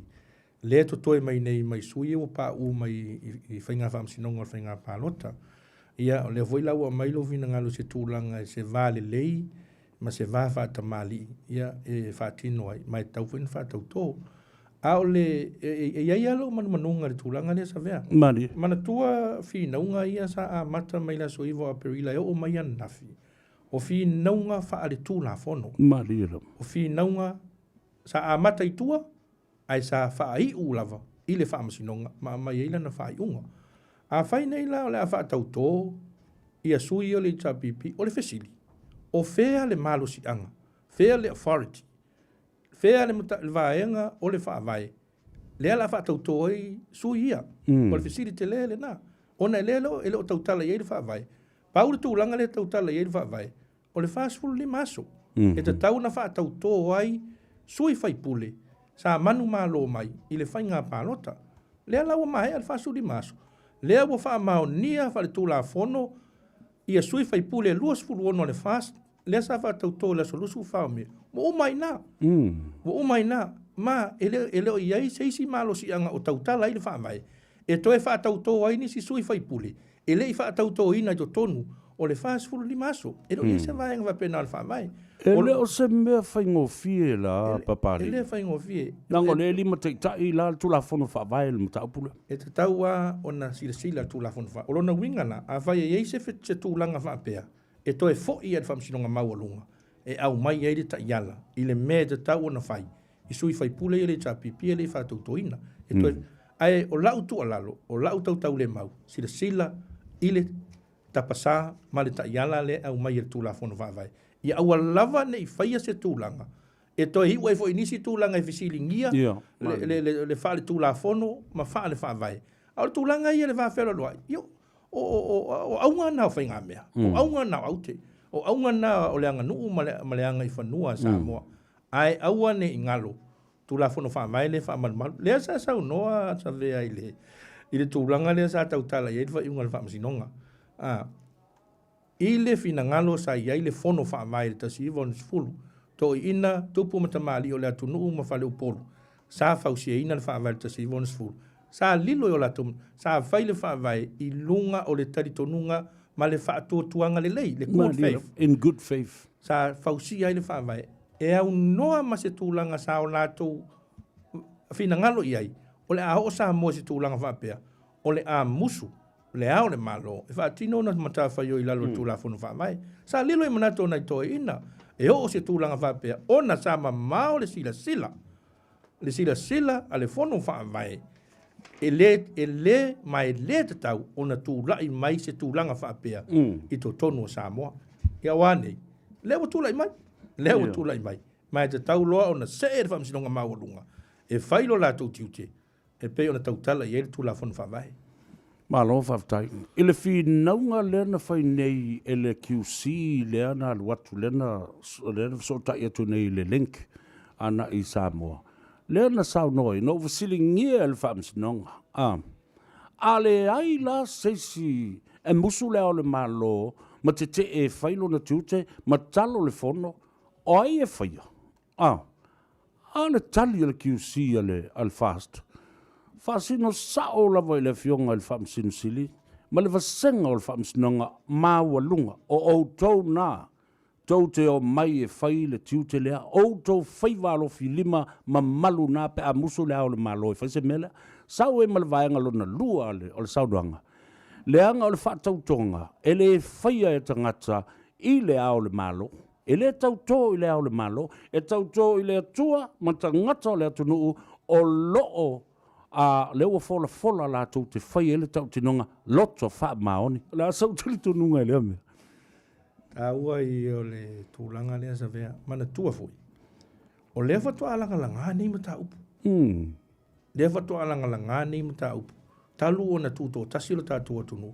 Talu voi o na whai mele tātua wha mai. Ma o se taimi, o se ulua i taimi le nei. Ua matua i lunga na sa veo i lunga le wha vai. Le vai o Samoa o se taimi mua le nei lea la wa e sau noa tonua i le tūlanga i matawhai o i le whaatino ino le whaatautonga a whai nei la o le a musu lea o le malo e whaatino na tiute musu le whono suito via e whaatino o na tiute o ai lai whai lea la wa mai manino la vai whinaunga lea fwoi wa lango ina ma i o ina le whamsinonga maurunga whaatino lo e le whamsinonga ma fua i se a o na whaatino e le whamsinonga ona foi o le tau tala le mata upu fitus fulu o le tula fono fa mai i malo si anga i pule anga le famsinonga maulunga e la tau te fati noa ai mata fa yoi o lo tau tala i le fa mai ia pe la tulanga na Savea leo mai manino le fa yunga le famsinonga le foi la na au mai ai lo mal tulanga le pe ona i sau no i ai a sila le fa yunga le tau tinonga ma le tau tonga o lo o tau to i le atua o le atua la fai ele tau tau ma le atunu o Samoa e le o tau to i le ao le malo e le o tau to i le tangata le sa fai mai lungo i lisi tu ai fai o e upo le tau tong e le o tau to le tangata le e matua matau tia pali le sipela ina mai e le whaavae whatasi ai ma le unga le whamsinonga o tiute ia o te e iai le ia lea fo i lea o le malo e musu e whaatino. Te ena ai fo i lea e sui o le vaenga o le sui tofia, le sui au. Te e le fonga fitalai sa tausi mea. Te ai matua lau le lei gram, whamau o noa tia o na lima. Sa wale unga le whaamsinonga, lesi mea matau tia lea. O loia uma e le na o ni loia.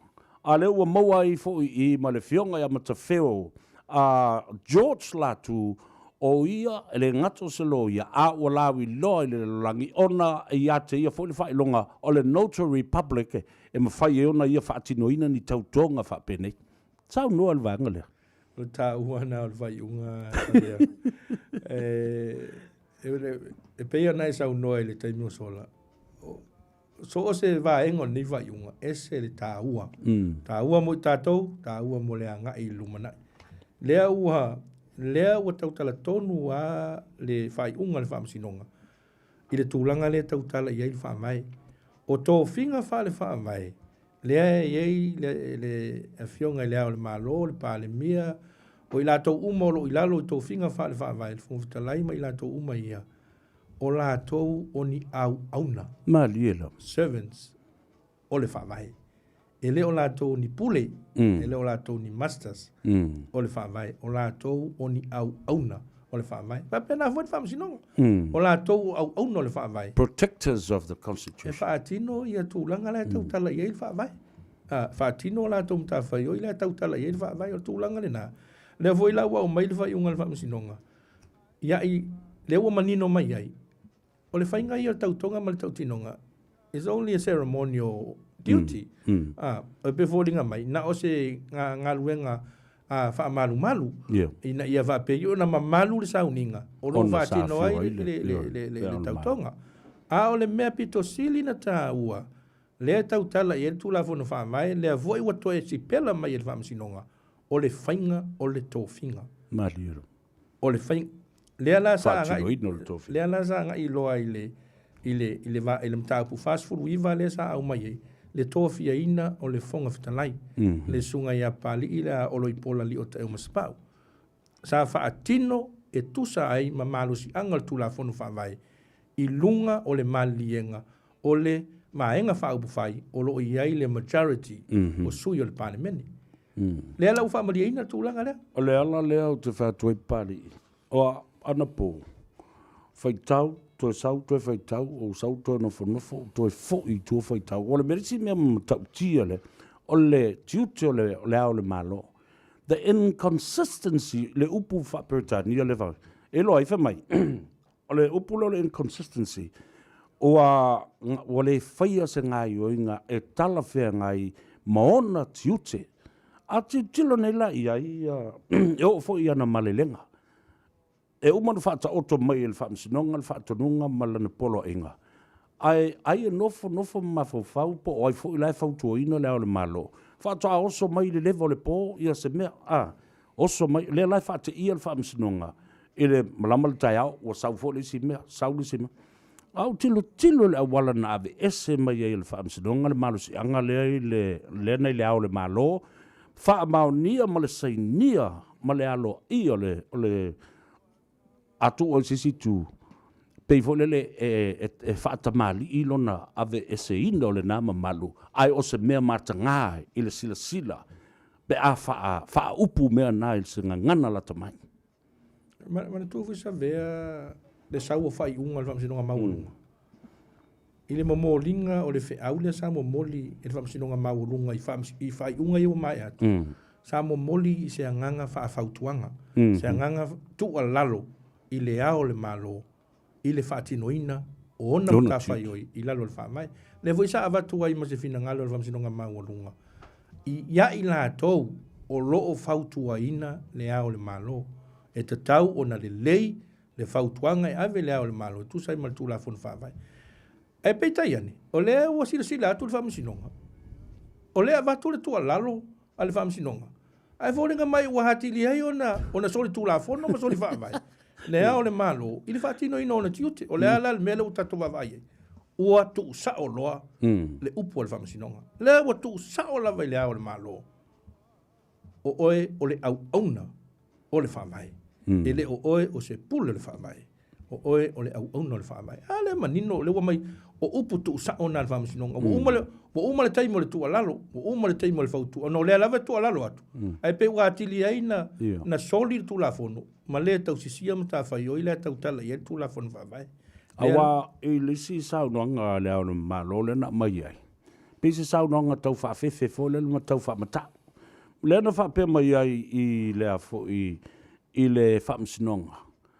Ia ngata I le sono to e whaia se polo inga wha pe nei e tau wha matau ai lo utulanga wana o au I le pule. E talo ai le fono I le aso ma le taimi ma le nofoanga. Wai whafonga I pari. Lea lau te whatoi nei, ta whewhe I le unga le ma le whaitawina. O lau wha longa na po o le moe le lei o matatu e nofo longa. Tusa o se malo si anga na vatu. It's a privilege. Lea la, ua ngā hoi whaatamali I le whaamsinonga le. Lea fo I whaamanuianga sa iei o. Ai, a ua tusa meme nei lai le wa. Ai amlesi mea papali I molesi le fie le tunu. O le vai aso na sei mabai atu nei na o mai lo ma le 5 tausanga o le ao le malo. Ma ua tatau fo na fafo ia ma le mawhala. O le la tulou le ao le malo ma le. Lea ua o mai loa, talu mai, iu lai o le lua fesuman fitu. A lea la ua tatou o mai nei te na inga ne, po o ai la sisi ao le malo. Sao no le vang.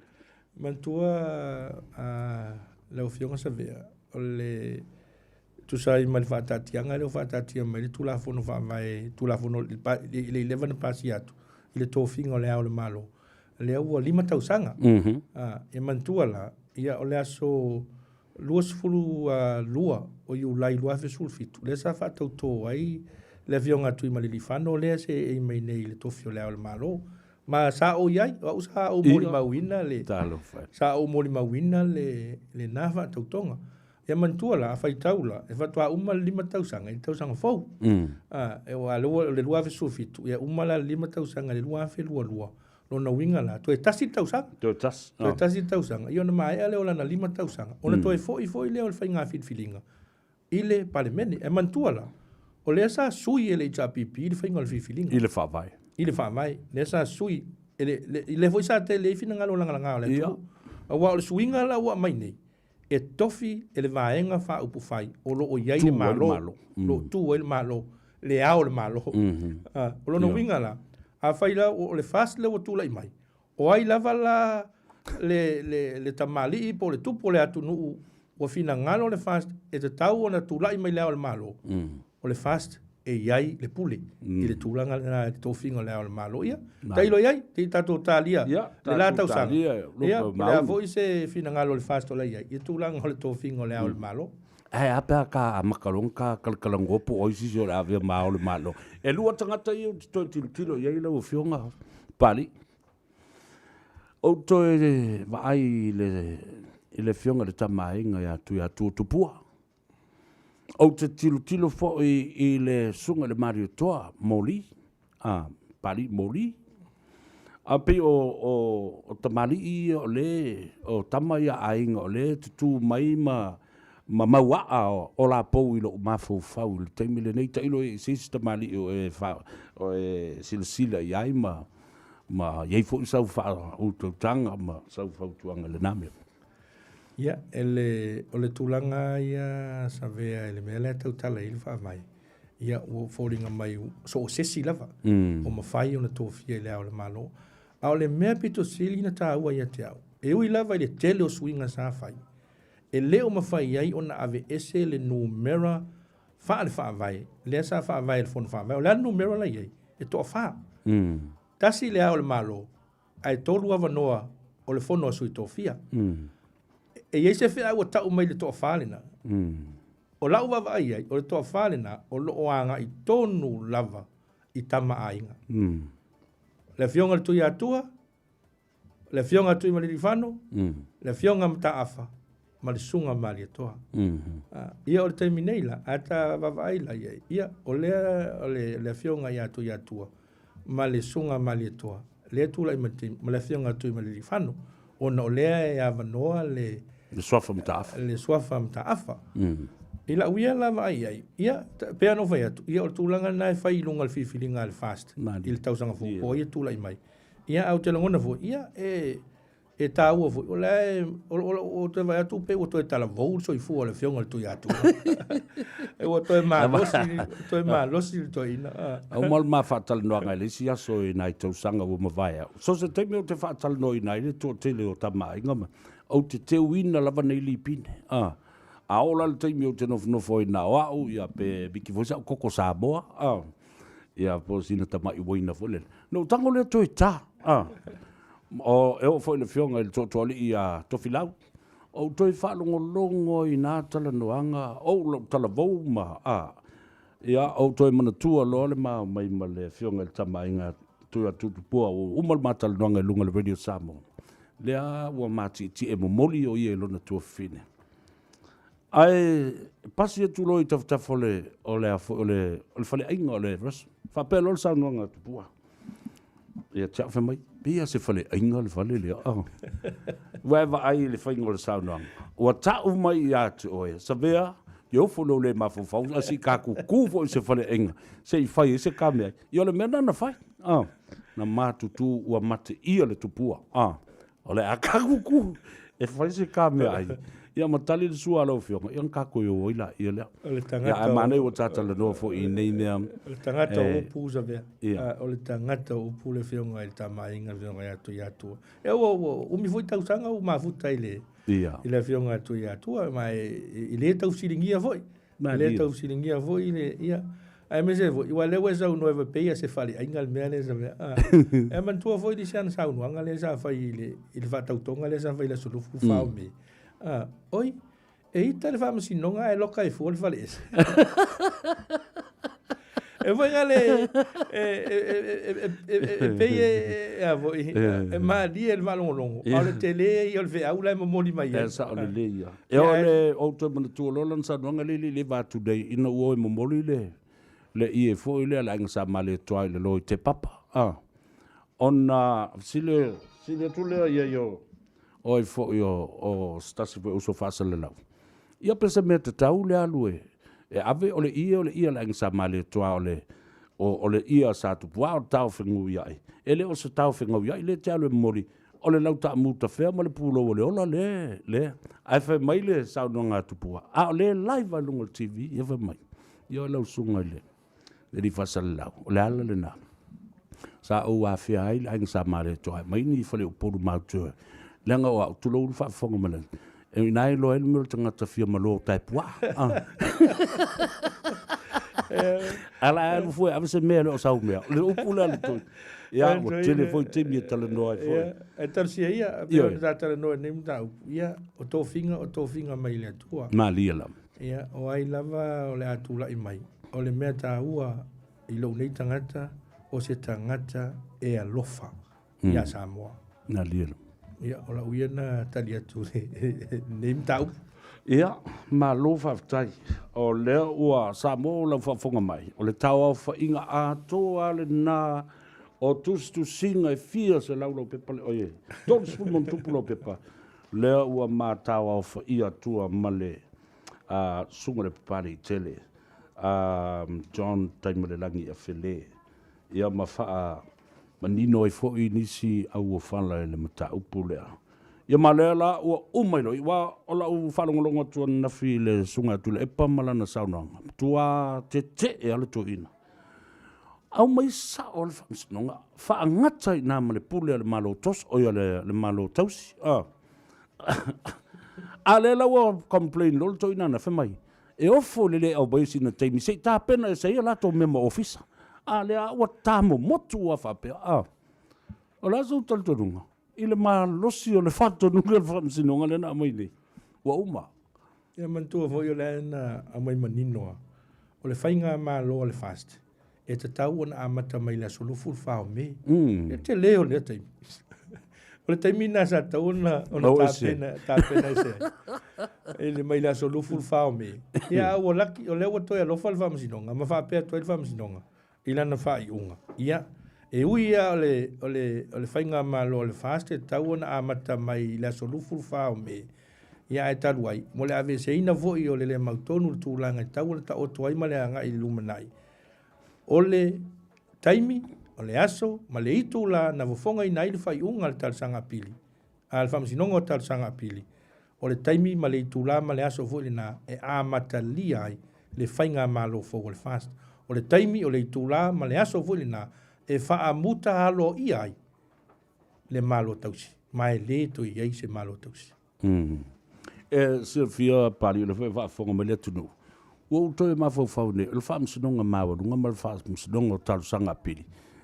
Pei o tamatu o umana wat o tatou o le whanau o le malo o le executive o vaenga whau whai lea lava i whai atu o umana watu le whatununga umana watu le polo inga ko ke le ususka i lava ia o lo le taimi muli o le lava o na sa ilo tama mai o le afu o le afu lo mo ia le mena e o tu ista mo te tai mai a se mtua i fu e fa le o le toi pio sa se mea fa ngo fi vo le na ai tu lo sa mo le fa pe o tu langa e si ia se ta mo se mta la langa le na o mo le fa tu sanga fu ile a ini matua ma le tamu fainga e fo se fa fita uri lalo il fa da le la ya wa limatite ina Samoa ma ua moni ame sa ta talo iai. Toi pau lea o le itu tino o le tawhatoru tau whawhea ngai o le malo tātou te sulu iai e malua papale o tātou. Le se lau sau noa ngai lau whātustu sanga le na whātusa ili le whamsinonga ma le tūlafono o tātou mātua. E sao? Sila le i tonu le tūlafono. O le almea lai me tūlafono. O lai whaatonu tātou le tūlafon. O le tiu tēnā o tātou mātua. E whaatonu tātou. O ai lai whai le tūlafon. O ai lai whauinganga le tūlafon. O le whamsinonga.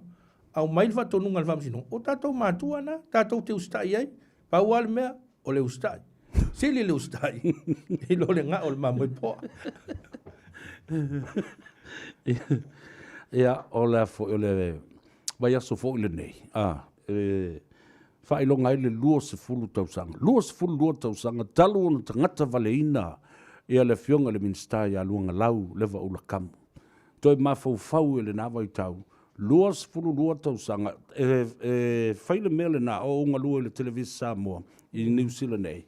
O le te alai titi o le tau le tolu le vaveo.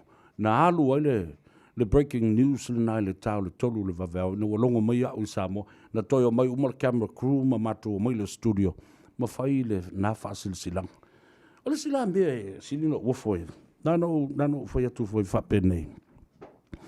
Wa le wa uma le lei ele oto iai a se si vevesi wa uma tu foi sa valia. Sa uma fau alofa le tua fine ia mai ava viskota.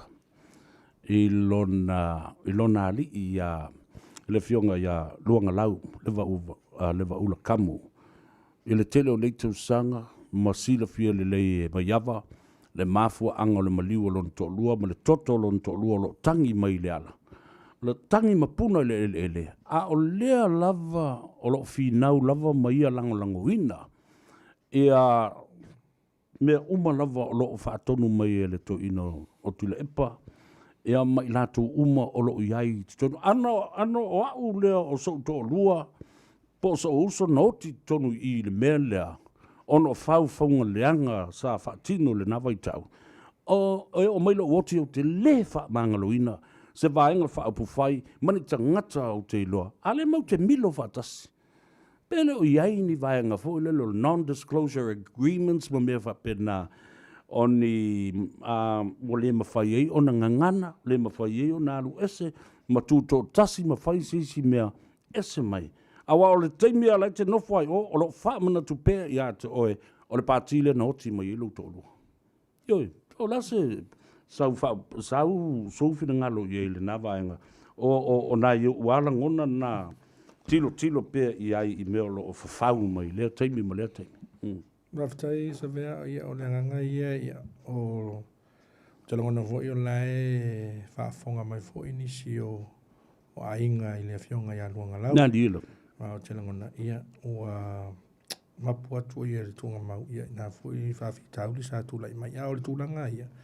Ia o ni whawhitauli e sa le taun tūlai mai tonu si o tātou atu no. Mai le nā vai tau ia sa matua i langa e fo i ma fisilingia le tūlanga o le taita inga le whainga malo sa iai. Ia ma tūlanga mea sa tupu mai. Te mana tua le tala fo i le ia kaino ma apelu sa le. Man tua le fisilia tu le tua ia kaino. A velo uso. Ia e pelo ta mo kaino. Ai le vai tu le tu. Te leo whaalongo tua o le tangi mai. Le toto lo uso le. Ia. o la utali na ila usi. Ala sai step fo ngala o marka aso ko sai step pa. Ya le. Lo sunga pali tele, fafte tele la va ila fionga.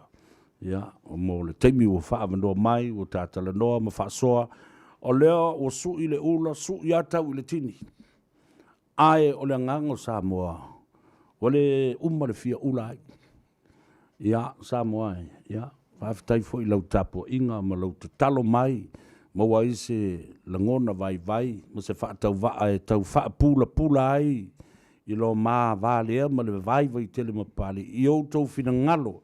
Ina i o tau manino ma sila fia le lei. Ia tau alu manga ma mea sa anga i ai i ale sa o Samoa. Ia leo walofa mai le tua. O mai malama o le tae o fau. Pali, whaftai, maulo suifua, sa unuanga muli mai lau fionga, o na tātou mai ai lea mai whaaloalo. Malo whaftai Savea, whaftai fo i mo le walauria fo i o mātou tangata. Anga i mai tātou te whaasoa, ia misi o le ngase a malo, ngase a pālemeni, ia sa tūla i mai so tātou watunuu, ia lea ua mori mawina mai Samoa, le tūlanga o iai. Ia, mai eile te tonunga, leo wawai atu Savea inisi fo i o ata ia wawai atu i lunga leo penga te whailangi. Leo wa amata ia whilo inga. Le whionga te maita i pāre mia, ia ana kāpeneta, ia masui whaipule. Ia ma whaurulunga o mtanga ruenga. Malila. Leo wawai atu leo amata whilo inga. Ia o tūlanga le lei. Tūlanga le lei lea mo le a ngai lunga mo le mta. Wa o lisi foi lea mea whainga tā Savea. Malila. O le tangata whainga ruenga le malo. O le transition lea la i le mei atu le whionga le maita i pāre mia malana kāpeneta malana whainga malo. Ia tau ave le tātou malo mo le nei pae inga. A le tūlanga ia Savea wha umatoe se wha umtalanga. Ia o le anganga le whaafitai ma vivi ia e le atua. Ia o le tūlanga wo i ai le taupu. Ma o tsari tonu sa tofu lava le tangata malana maa sa tongi i le mataupu le nei. I le tau mawhainga ina ia tau nuu ai tau nuu ngale lei. Whaafitai i whaamsinosili ma le whaamsinonga. Whaafitai le whionga i le sao whaapito. Le whionga i le mtabaitai pā le mia. Ia le whionga i a whia mea nau mtaafa. Lau whionga le sui pā le mia. Lau whionga le teitei whono le sunga la ulian mali atoa. Lau whionga le whonga vetalai. Whionga i minister ma sui whaipule umo le fast. Wha ma lo atu, ma moli atu o ma tau lo whaanga. Ma wha manuia i lo tau lai mai. Ia wale ta ina o le saa o le tātou o tunu. Ia le ngalo fo ia fia siona mau, ma na tua pea tae o atua. Liela. A vea fo ni avanua. Whawhitai le sunga ia tu i le epa. A pea fo ila na mai ngā whai li cha pipi. Ia, mo la tau fo i ta inga sa iai. Ma e le fisi lingia, le tele fo o ngā ruenga le leisa o la tau whaia. Ia, mo moli atu le wha malo, ma le whawhitai. Ia, wa fo i tū langa sa tu lai mai li nā vai taimi e peo na whese se iai. Ia o te langona o utou o tangata kirisiano e whaavai i le atua o tō whina Ia, lo tātou atunu, whaafonga tā puai mai so tātou atunu, i sunga i whaawhiangainga, ia, wa pia fui tupu mata mali, te ia o lawa nei a tātou whanau. Ma lota talo, ma lota puai. Lea ua maua le ai o le au tū tā puainga. A lea ua tūlai mai le tātou malo, ia le whātua i le atua sa mo tasi. Ia ua le taita inga o le tātou tunuu i le nei fo i pae. Inga, ia, whaftai fo i Savea. Ma lo le unsai, ma lo le toa. Ia ua tau ma se toa i lau whionga Savea. Ia ngai e whainga tā, ia anoi whai mai o tamo o whinau. Ia e umi le tala Savea. Ia e a tau lo tangata o mai whinau. Nga o tangata to toa ai o mai whinau. Ia e moli atu le nganga whaftai Savea, whaftai loto tele. E le whainga o fie lau tau pitola au, ai mei se ai. O le toa tele foi o le autongi maa. Ia ma le au pā lau vavale mai la tau e la lafo mai upu matanga ma upu e le tala vea ngai. I lau whionga Savea.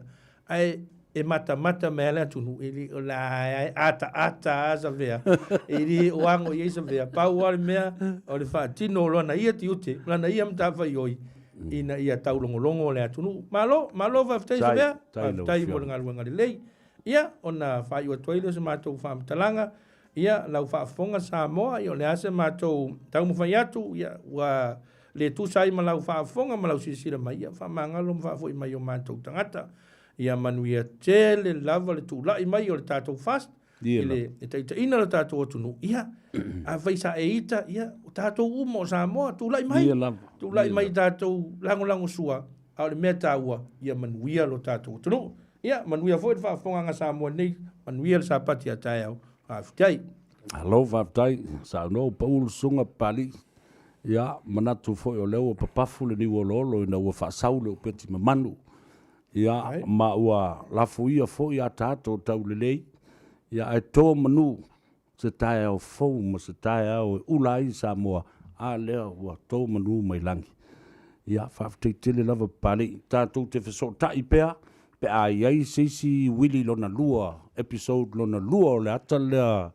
e ta ui ole vaenga lona lua mo le lumana ia ai talo sia le anga lei o le tātou tapa ausili ia tu umari ai fo i lea vaenga o le ata ole amatanga o le ata ia yeise taunu unga a filemu ia ma tofu ai loa le ngongo ia latou wao na favor sa tofu ai le lititai whaftai tele sa moe lau tapo inga ia tātou woe e vai foi sa i foi ia le talanoa le nei aso na ia tātou musika ma whaafianga so i fifiloi ia e folo mali e sa ui puti o whai le teimi le na walo whai sa ui pikoko ma vai atu le sunga le pari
tautua mo o siu fongo Samoa le radio Samoa lima iwa tolu a mo i au kilani.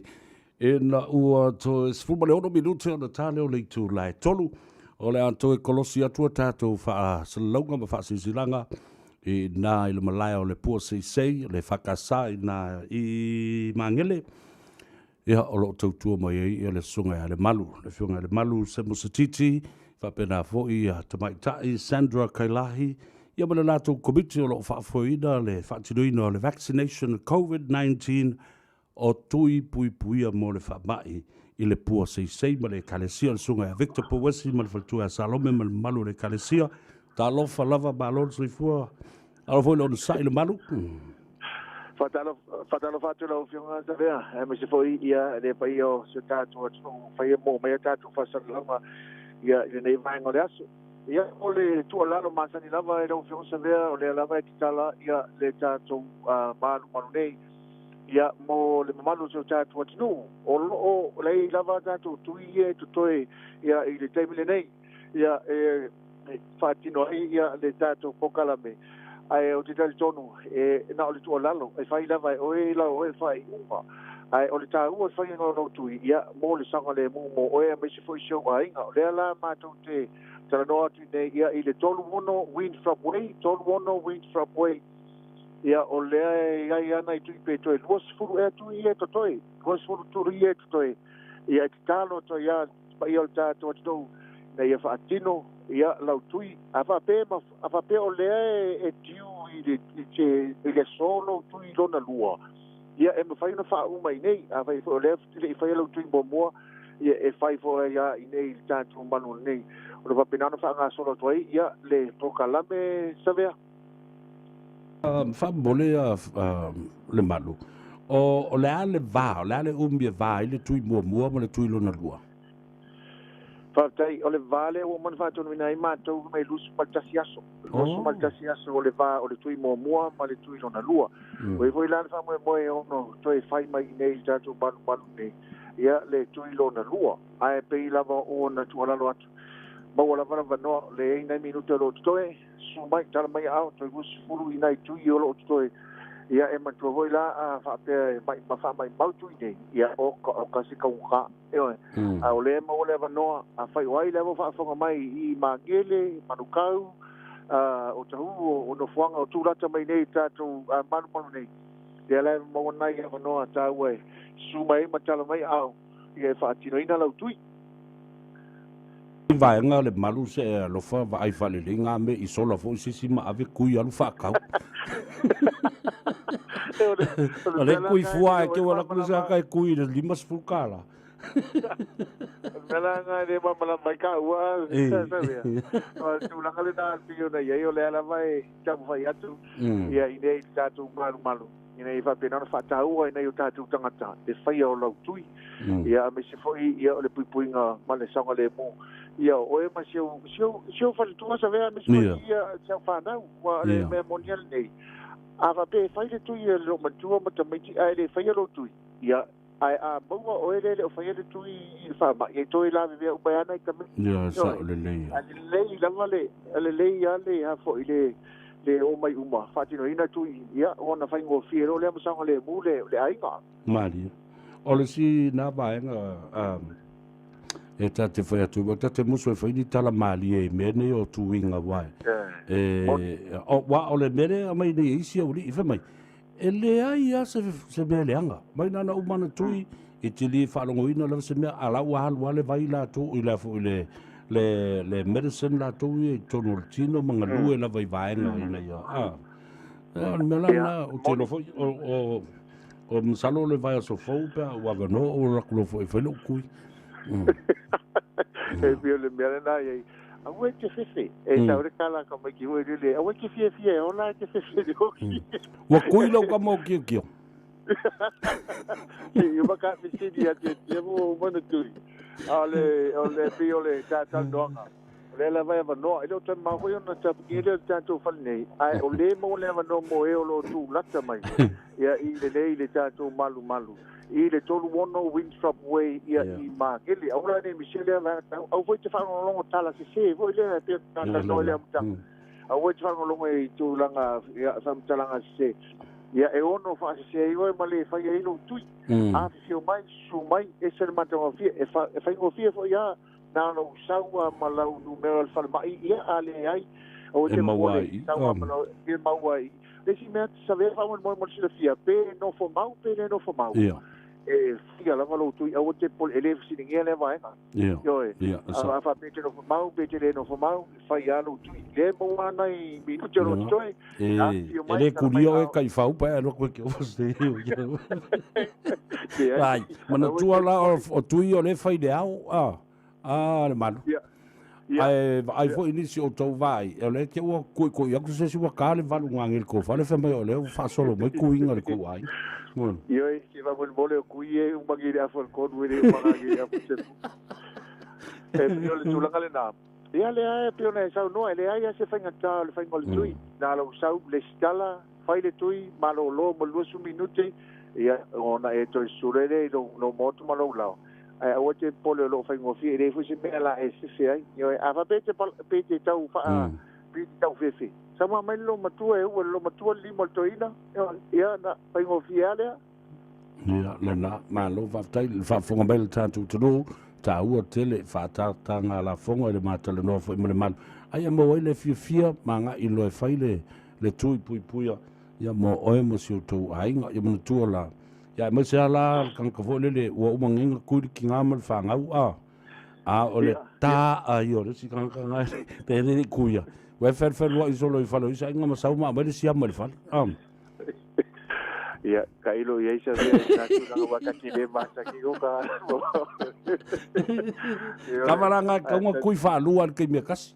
Ia wa e ri me nga ku pu e fa mo mo le wale mai di sia mo di e pe fa nga fa ya ku I lua le aso. Ia se va. Ia ku le ia. Mai a se si ya ru sa va di ia fa le ku le ai e se tu nei.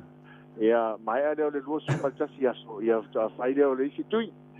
Pero tu dangal na Savea o le fa na ia fio mai e le misia e misia sa foi ai ngalo ia te ole tu si lo ia malu pitu io e se lo nei mangele ia malu nga fa ka sa mangele sai posi sei la te tenga sonale fa tenga nga vendicta poesi mo fa tu ansano me ia o nei le fa tino il tui malo ia e si vai nga fia sa no ia tatele I tau mavai le ai fa skai mi si le wa matana to tele mai disi pe no fa ia tu le o to telenta to tu to o le ma no ta wa le wa mo ne wa no tu lata mai a ta to ne sa foka e fa ti no ele tu pe no fo mau pe no fo mau e se mente po le ai o le fa ti nei tu lata na yo ta tu ka ta man tu fa ta we no tu mo le sa le mu le nga to oe ma le a no fa ia tu e mi sia fa na ma ta inga malama ya e ma to la Savea le o fa no tu e su ngai Samoa le o su ngai Samoa wa le o mo se ta to malo ma di lava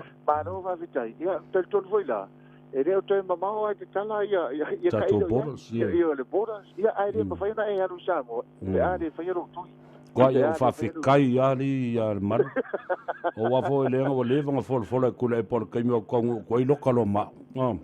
Hare na ku mo fa nga ma no fo. Ala ko fa lo ku ia wa lu le vai aso le. O tan o tu nangal na ilo tan ba o e tala ina ia po. Ia tai lo ia e fo ora we ma no fo o tu lai mai. Fa stai le o tu lai mai ma no fo.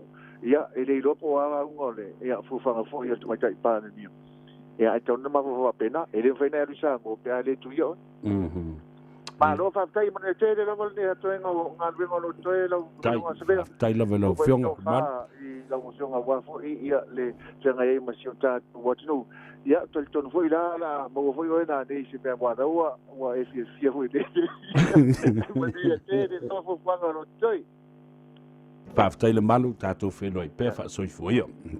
Ia, soifua ia. Ia le nā, tolu sifuru maleono, Winthorpe Street, o loo iai ia le maunta o le ekalesia e whakasa I nā le Pōsei Sage, sunga le whawhingainga, e Victor Powasi, Reverend Powasi, malwhaltua Salome, ia whapewho I le mamalo le ekalesia, le fionga le malu o le sui o le au whasalelau o le siufongo Samoa, ia whapena fōi te mai ta ia Sandra Kailahi mai la tau o lo o tau la mua ia ma taimatali I le tūlanga o le whasoso ina o tui, pui pui mo le whamai o koviti.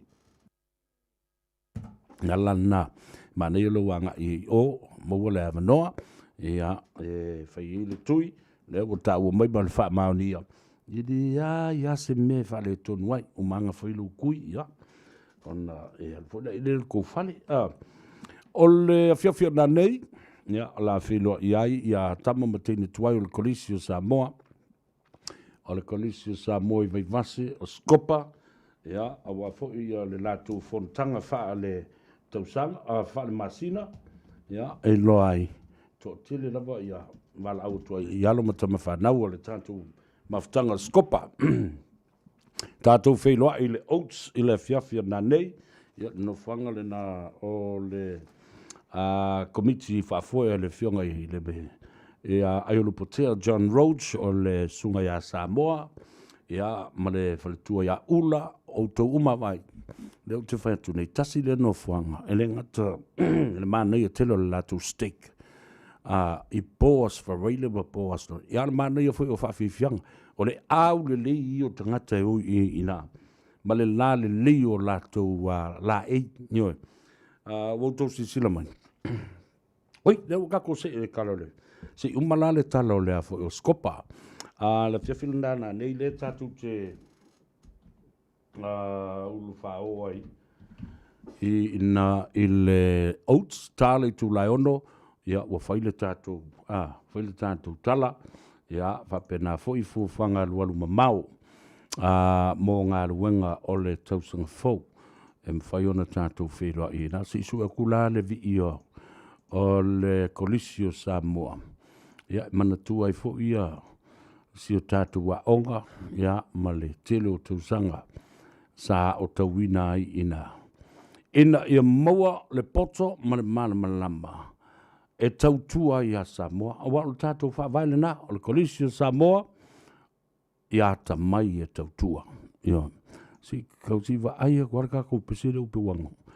Wangalo kwa malwa kwa revi I o male toa. Nei ko kiki a mua. Kiki a mua on sa kasi mea. E le aila, e le o maua la I la wava I atu I le vaenga lea. Lea, le ai. Na kako ue koe avele pese le runga. Pese la lea. O lea ua tali mai. Ia le atua ma le whamsinonga. I le mea sa tangi ai nei ia le atunu. Usi mai le whaafonga. E tau walunga I ai, ia le talanoanga ma le sunga le pali tele. Malo whātua I fo I le sunga le pali tele. John, Afele, taima le langi. Ia, o le tamali I tōnu ale nā e tau na e whesota I ai. O lea wa tūlu tātou whainga malo fau. Ia whaatasi fo I, ia ma le tūlanga o tātou whanua, ma ele, ia meise, o le whimalanga I o le atunuu, ia ma asisi atu I o tātou ainga I Samoa. Ia, ai meise, o tāpenanga o tātou whamsinonga fo I, whamsinonga o whanua ma suafa, ia ma le vai tamai no tamaiti mai Samoa. Me umalawa na e whaia le sunga le pari I teima langi. Wha mawande lana numera leo lana telefoni te wala au I ai so se teimi mnau mia I se so soani I mata upu nā. O tāpenanga o whamsinonga. O le vai tamaina mai o tamaiti. O le numera le telefoni lea. O le o lua tasi. O fitu fitu. Wha lua fitu lua. O lua tasi.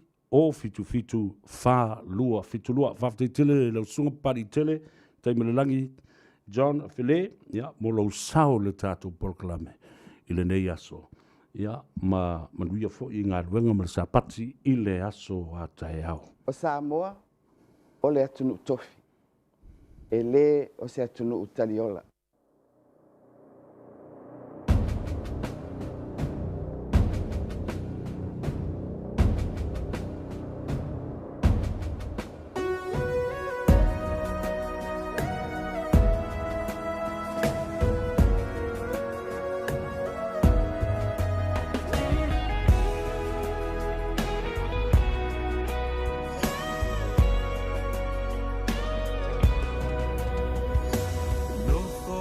tafa e se ele ngalo le nu upele o utofi mai le atua sili sili ese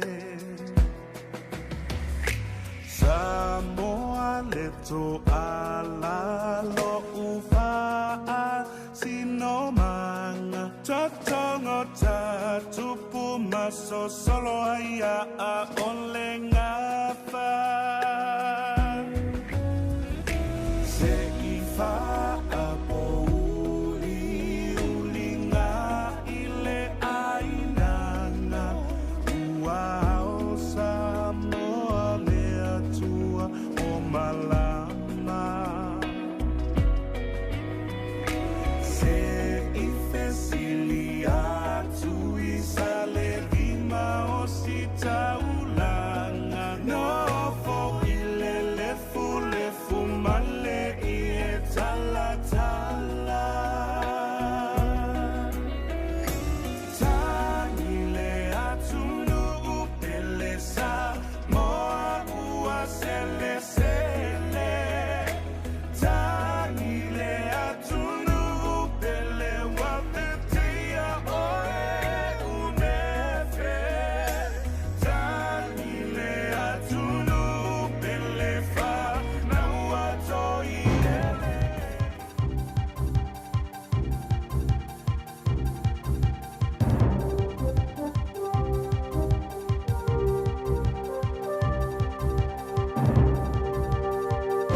In this update, authorities are keeping an eye on the situation on the Matina. The Marshall Islands flag container vessel at Bluff has 15 cases of COVID-19. And 5 crew members who tested negative have been transferred to onshore MIQ facilities. Health and welfare checks are continuing for crew members aboard the Playa Zahara, quarantined in Littleton. Meanwhile, 4 crew members remain in quarantine on the Viking Bay fishing vessel at Queen's Wharf in Wellington. The Trans-Tasman bubble popping will challenge hospitality operators.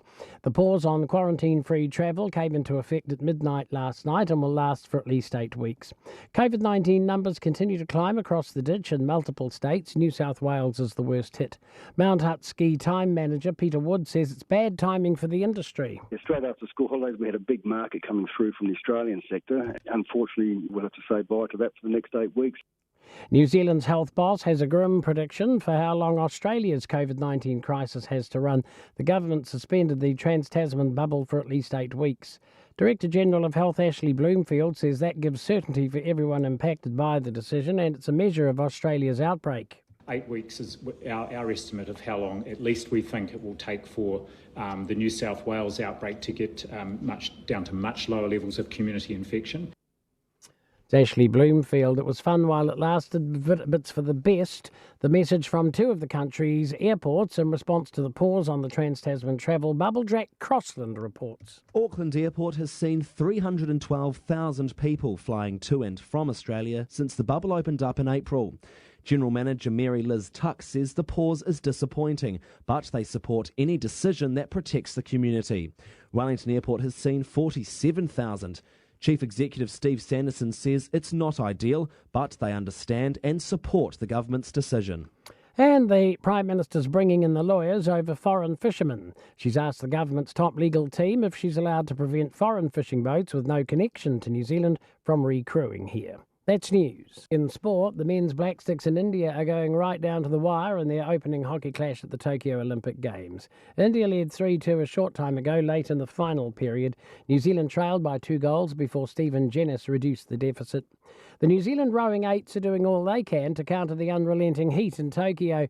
The men's and women's eights get their Olympic campaigns underway today, and Hamish Bond says there are a number of measures in place to keep themselves from overheating. A lot of emphasis on cooling, pre-cooling, post-cooling, ice vests, just doing anything you can to keep the core temperature down, because once I lose control of that core temperature, fatigue just sets in really fast. The Warriors are looking to end their 6-game losing run against South Sydney in the NRL today. Kick-off at the Sunshine Coast is at 5 this afternoon. That's sport. I'm Bruce Russell. Radio Samoa. Taslima Ivatol Amo.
o se isi ua ia au ia la upele isi ana vai pe ua o fo atuni o a se tele pa a pe a mani tupe mo oe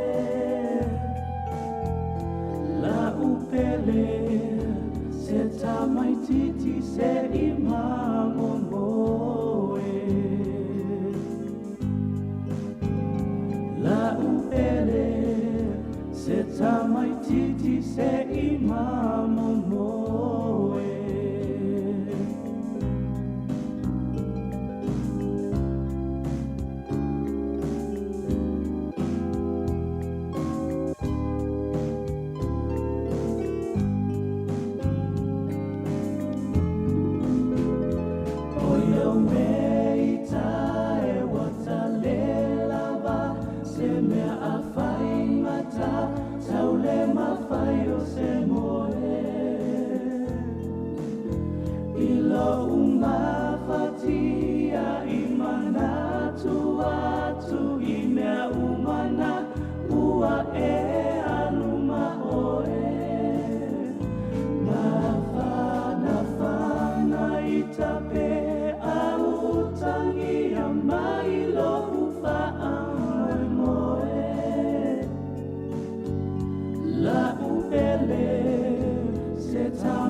Titi se imamo moe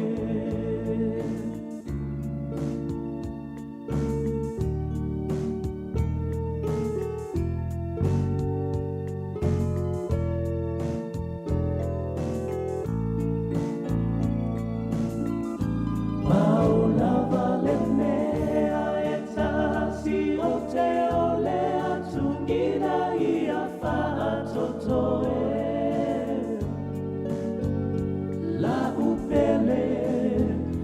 tamaititi se imamo moe la upele se tamaititi se imamo moe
Malingi ului mat Tangi ai le nganga Be au manatu le mafutanga Imena o fai Ina ifu mai Au le ni ule mafai Mafai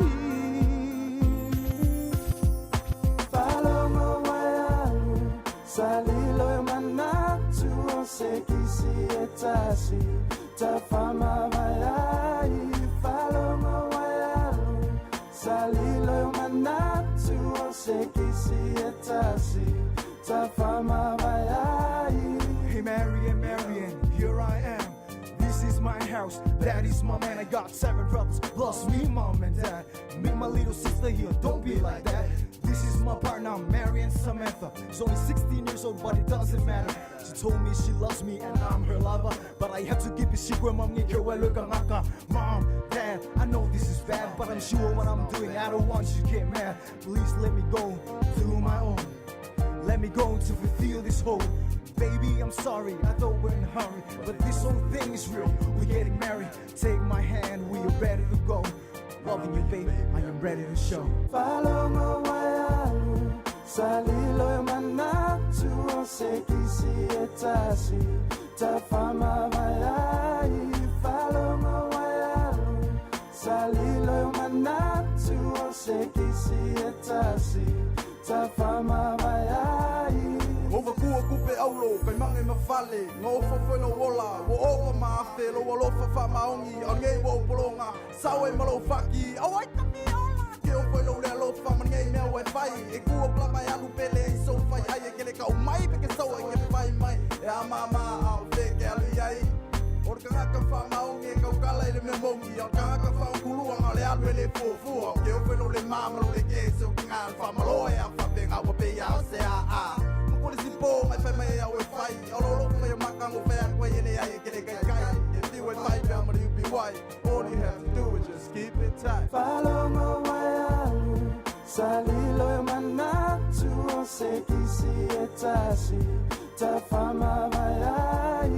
Follow my way, salilo manatu o sekisi etasi tafama mayai. Tangi ai le nganga Be amanatu ile mafutanga Imena o fai Ina ifu mai Au lene wale mafai Mafai Follow my way Salilo manatu o sekisi etasi Tafama mayai, follow my way. Salilo manatu o sekisi etasi. Tafama mayai, follow my way. Salilo manatu o sekisi etasi. Tafama mayai, follow my way. Salilo manatu o sekisi etasi tafama mayai.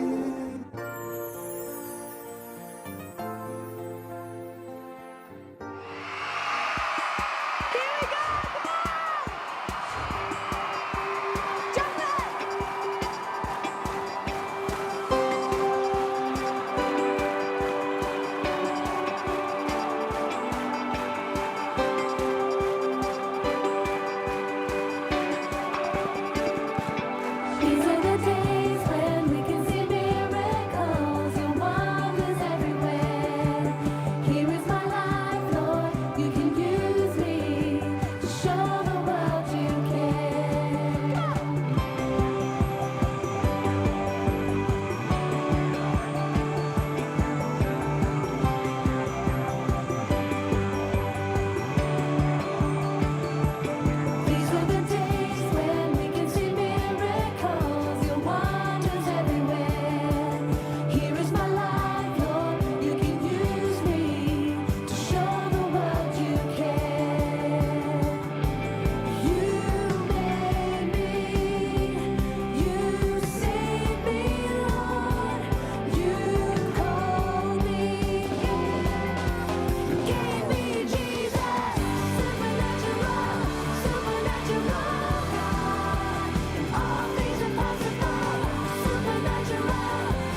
Ua matua I pisi lava le tātou no fuanga mo whaalawelawe whaafosei le Emergency Department. Ma ua mana o mea le whasosoani le community. E lango mai ai le whaamanoa ina o le no fuanga. O le ED po le Emergency Department e whaapitoa mo le tonga fitia o manuanga ma tūlanga onga wa lamati ai soifua. A whaiano e ngase. O mātou talo sanga atu I o tātou community a le counties Manukau ina I asiasi I lau fō mai whale ainga po le Urgent Care Clinic I le tau whaitu I teimi le mana wa ngā nuenga. E mawhaifo na e wala au le Healthline, moni fautuanga mawafua, I le o walu se lau wono tasitasi ono. Fesosoni mai ia mātou fesosoni atua I te oe. O lau wō, mau ainga, malo community. Se I o tātou whaavanoa le tātou ED. Are you 65 plus, disabled, or have an underlying health condition? Call 0800 28 29 26 to book your COVID-19 vaccination. If you haven't booked in for your vaccination yet, don't worry.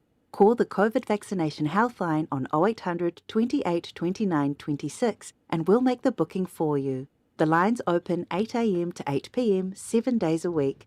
To find out if you're in Group 3, visit covid19.govt.nz. Tasilima I Watolu Amo Radio Samoa.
That's all I want.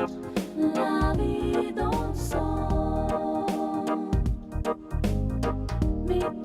that you close your eyes every night when the music guides, and then leave when you use surprise surrender. Feel in love with a reeling heart, and right here is the place to start. If you know how to play the part with feelings, I said feelings. That's why I wonder if alone I'll be done some on the nights where that takes me just where I want. That's all I want. La vida un son.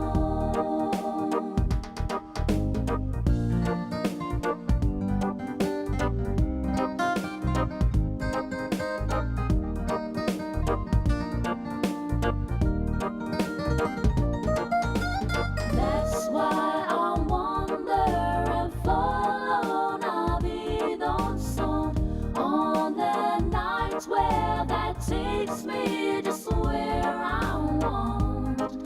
That's all I want. La vida un son. That's why I wonder if alone I'll be done some on the nights where that takes me just where I want. That's all I want. La vida un son. That's why I wonder if alone I'll be done some on the nights where that takes me just where I want. Nalova Samoa, waule nei o kasputi alu, awale suia lingila o le kio. Aeva eva mai ina se furu lima iva kolu, amo, Radio Samoa, vevela a.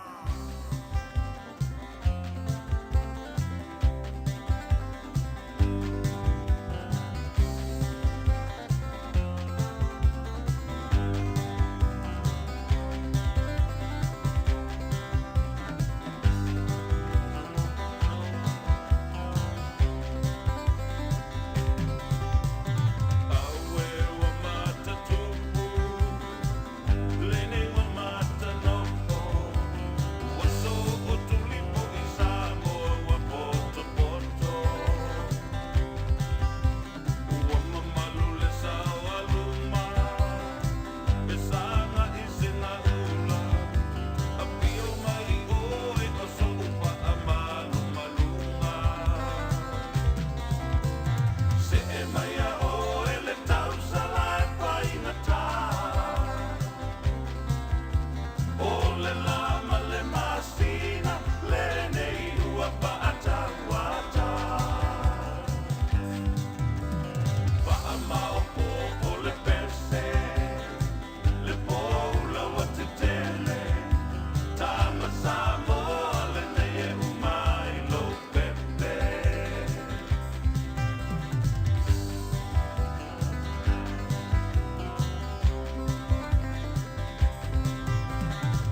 Ia le na e umai wa malo fefe malo fefe wa faisa wi puti ia le wa mai fo na mai li puki no e ka kala ngoi fo faisi malu lu le dei aso le meta wa lo e fa fonga le tu wa le fonga Samoa le radio Samoa fu liba i vatolu a mo i okilani ia malau tu ona Savea pesta tama le langi se yuli i le dei fo i awa udi o le astona i mo le tanto por kalame o le Tanoa Ava e te maua ai mea sa sao e ai ma se mea fa pi o el wat wai atalo fatulunga le tato api o folinga balole soifo mria folasa pele to ale pai o Frida Simanu o to malava lawa sa va i vasa matalena a Peru o lo fam de tuina le so i le ivas fulma le iva tau sanga le matua o le soifua o sio latu tina matua ia potoa e whaivalu ia malo le soifua o le whaiva le na o le whaiva o le atua na o le atua tului ma sanga tului pea ana whaamrianga ma tau sanga o le soifua whaamria atu le tātou porklame Savea ma le Tanoa Ava le rei aso whaamna tuino le ivas fulma le iva ia ngā koe kasi ala kausanga ko le sengkuri. Manuia tele o tina potoa e whaivalu, ia mōlo soifua manuia mōlo fifia, ia so maale ale o tutoe o le soifua, o le atua, nā te tulu i mea uma matausanga e ola ele tangata. Whamanuia atu fo i le tamaitai o Matalena, whailonga ina le limas fuma le tasi tausanga lo na soifua i le so.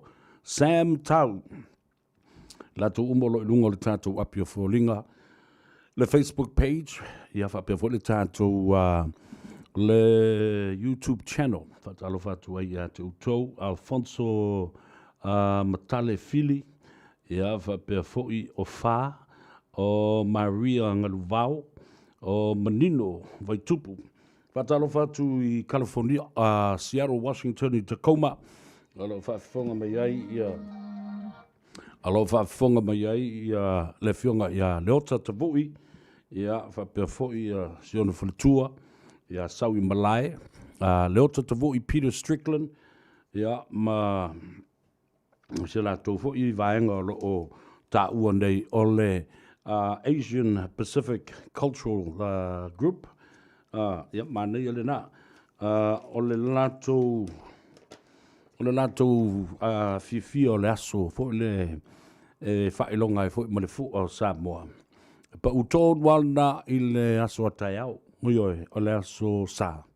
Loro inga aso ngafua tātou a la ua whaile lato por kalame le nā, ia ato fo i eile sfurma le tasi tu sanga talu o na whaavaina, le Asian Pacific Cultural Center, o le atatalaina i le aso sa. So nei ato sfurma le tasi tu sanga, ia ma o le lato mau au tū la, o le mau au tū o le reitu sanga ua whaingo ina ia ngā lulue whatas. Mana ia fo lea, tala whiunga le lea fo i male, tūlai mai o le whainga malo fau o le whiunga te mai tai pāle mia, ia whiu me Naomi Mataafa, ia malana whainga malo ale fast, whaatutua i le tua Samoa, ia ngā lulue whatas. Ia ia o le theme le nā o le tausanga le nei, mo le Asian Pacific Cultural Center i Amerika, i Seattle, Tacoma, Washington. Whatalo whatu ai i atu tō uma lo tō komiti mamalu, ia whapea foi i le nātou tau mawhainga i le aso luas fulma lima.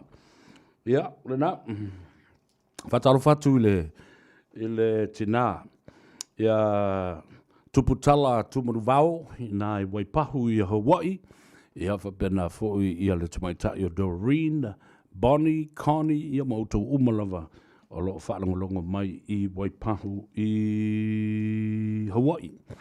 Ia, lena, whatalo whatu ai le tātou porkalame i atu tō uma. Whatalo whatu fōi i le, mai siti nā le, oi, o Luisa. Talo wha Luisa, nai mangele.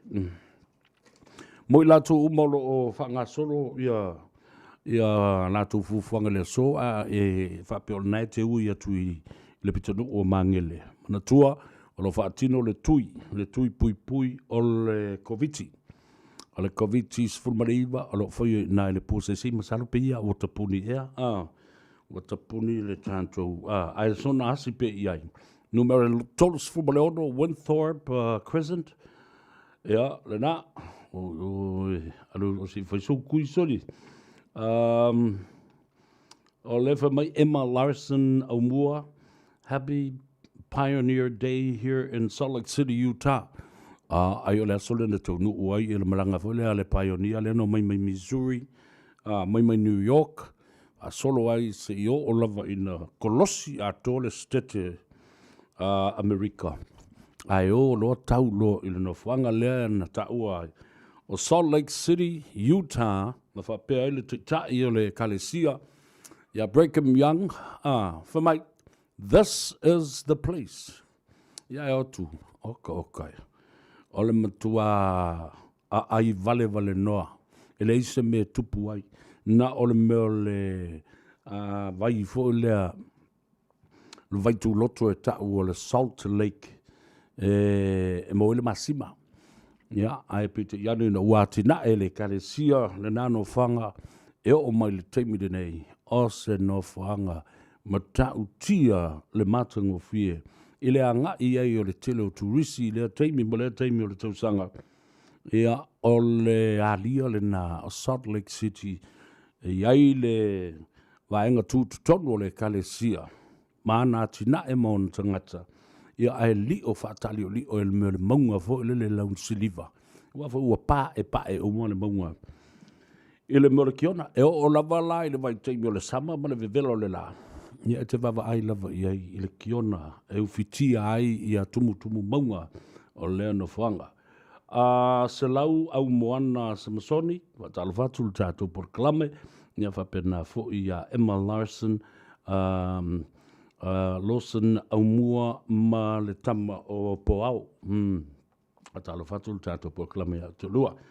E penesa, ma fau ia kopo ia fa pe fo ia le o ile talo fai ia malo alo lava so fumria fata Nicholas Julai a wala vea talo fatu tato por klame ia o from Melbourne in Australia e la le mea matautia le o tupu nei mana tua le wa mai le unga le famsunonga e fa le nga ina uma ia sui o le HRPP la iai a wā ele i wha tautoroina i le aso luas fumal wha. O le masina o me, lea na polo a i ai, i a le fionga i le ao le malo, e usua i le ulua i whonoa, o tau sila la i ai i mea whaia i le tua. Me whaali ali i le wha maoni ma le ami o tonu o le tua. Nea la ua whi me mea i nei, ule lopo lan me la whai, na paula le i unga le wha msinonga le na mai nei. Na o le toa luas fumal le ono, sui, o le Malta, ma le palemene o Samoa, e talia ina wha le tulafono, alo ia i lalo le tulafono whawai. Whia ngi la langa i le si vaenga lea. Ia le walu anu leo to sifuma le fitu tangata o lo tutoe. To avalu isi wa pa US mai le HIPP. Ia na, i le to tau avatu o sisi whamtalanga i le mtaupule na le nganga lava e mamoli ai le whaafetai. E le sunga atu le epa, ia, malona fo i vai tau, wa tau lona tātou tausi le file mō, ia, ma anga i, ma alo le sao sa mo i loma. Walawa ia lea, a toi mafau faulo fo i sisi mea leanga i tua atu. Ia koe oso fo leo lo whaali, ia o koe ku vivili ai matu masau i le mea lea, ai, wale lei walawa le na, o loe, e malolo o al mela leo complain nei pe no fa fonga ba do fa fonga bel mata nonga mal sunga pali o le o ita lo la o le vatua se ava noa e ta pena le lei ese mai mo la to ofisa oi ale zanga makama le solusu mal fa o me io o le vanda taun ta pena lo la mai le unga al fa so la wa fa le masina tu atu e o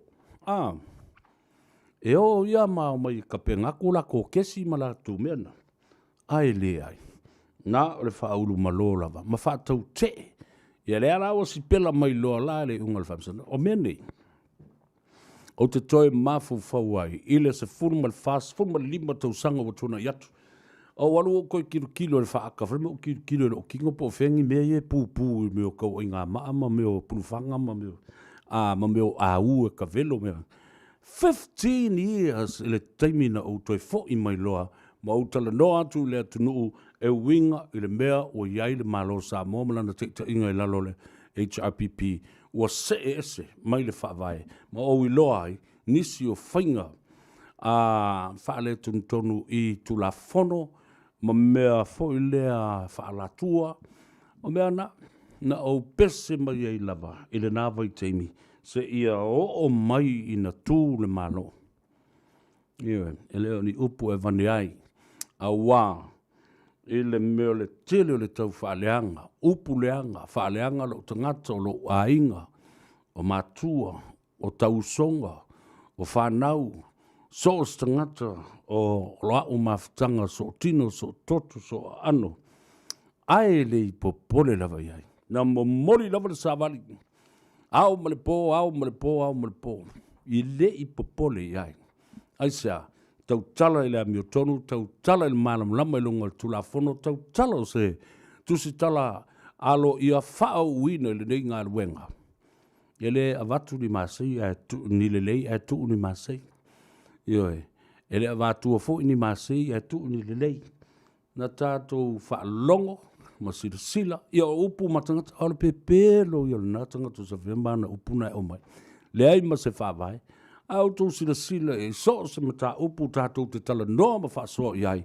Nā o mea sa sao, ioe, tu watu iluma mea, watu ma wha mauninga, e sila to toa iai. O tō whaafonga nei, i le toe tā lea ana le, mapuna i whanei, le tusi lea, na whaamawina ai, ia whainga lea na tuu nei e o mai ei seina.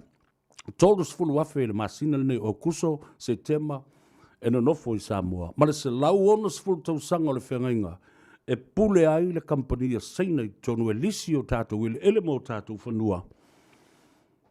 O le ala le nā, o le whaawhainga tā, ona tūlai ese i ale toina.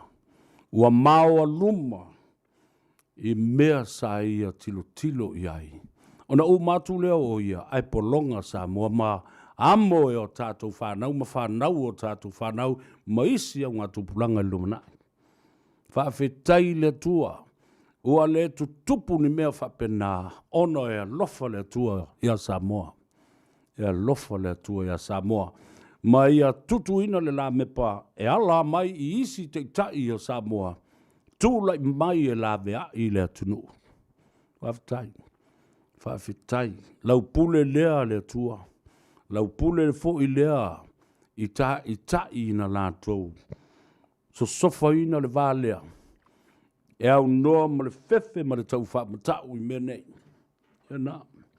O upu sa sao nau a matu i le tātou vānu nofo ma le sila i mea sa tu tupu mai i le isi sifulu ma le 5 tau sanga watona i atu i o mai i le so ma le aso sili ona tā ua le tala whaasolo pito o Samoa le anafi na whanau ai le tai au fau o Samoa ana nafi tau foi ona whaamawina le nā aso o se aso tūlanga ese i le tala whaasolo pito le atunuu i tau sanga e mure mai.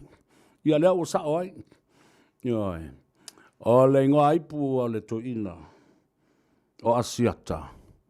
E tau tala mai le aso. E tau tala mai tai ao.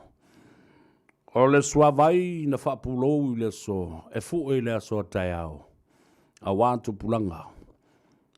Ma isi au ngā tupulanga. Ona toi whaapulou fu i leo le suavai. O le au whai suavai, o le au fu e suavai, ma le au ai suavai.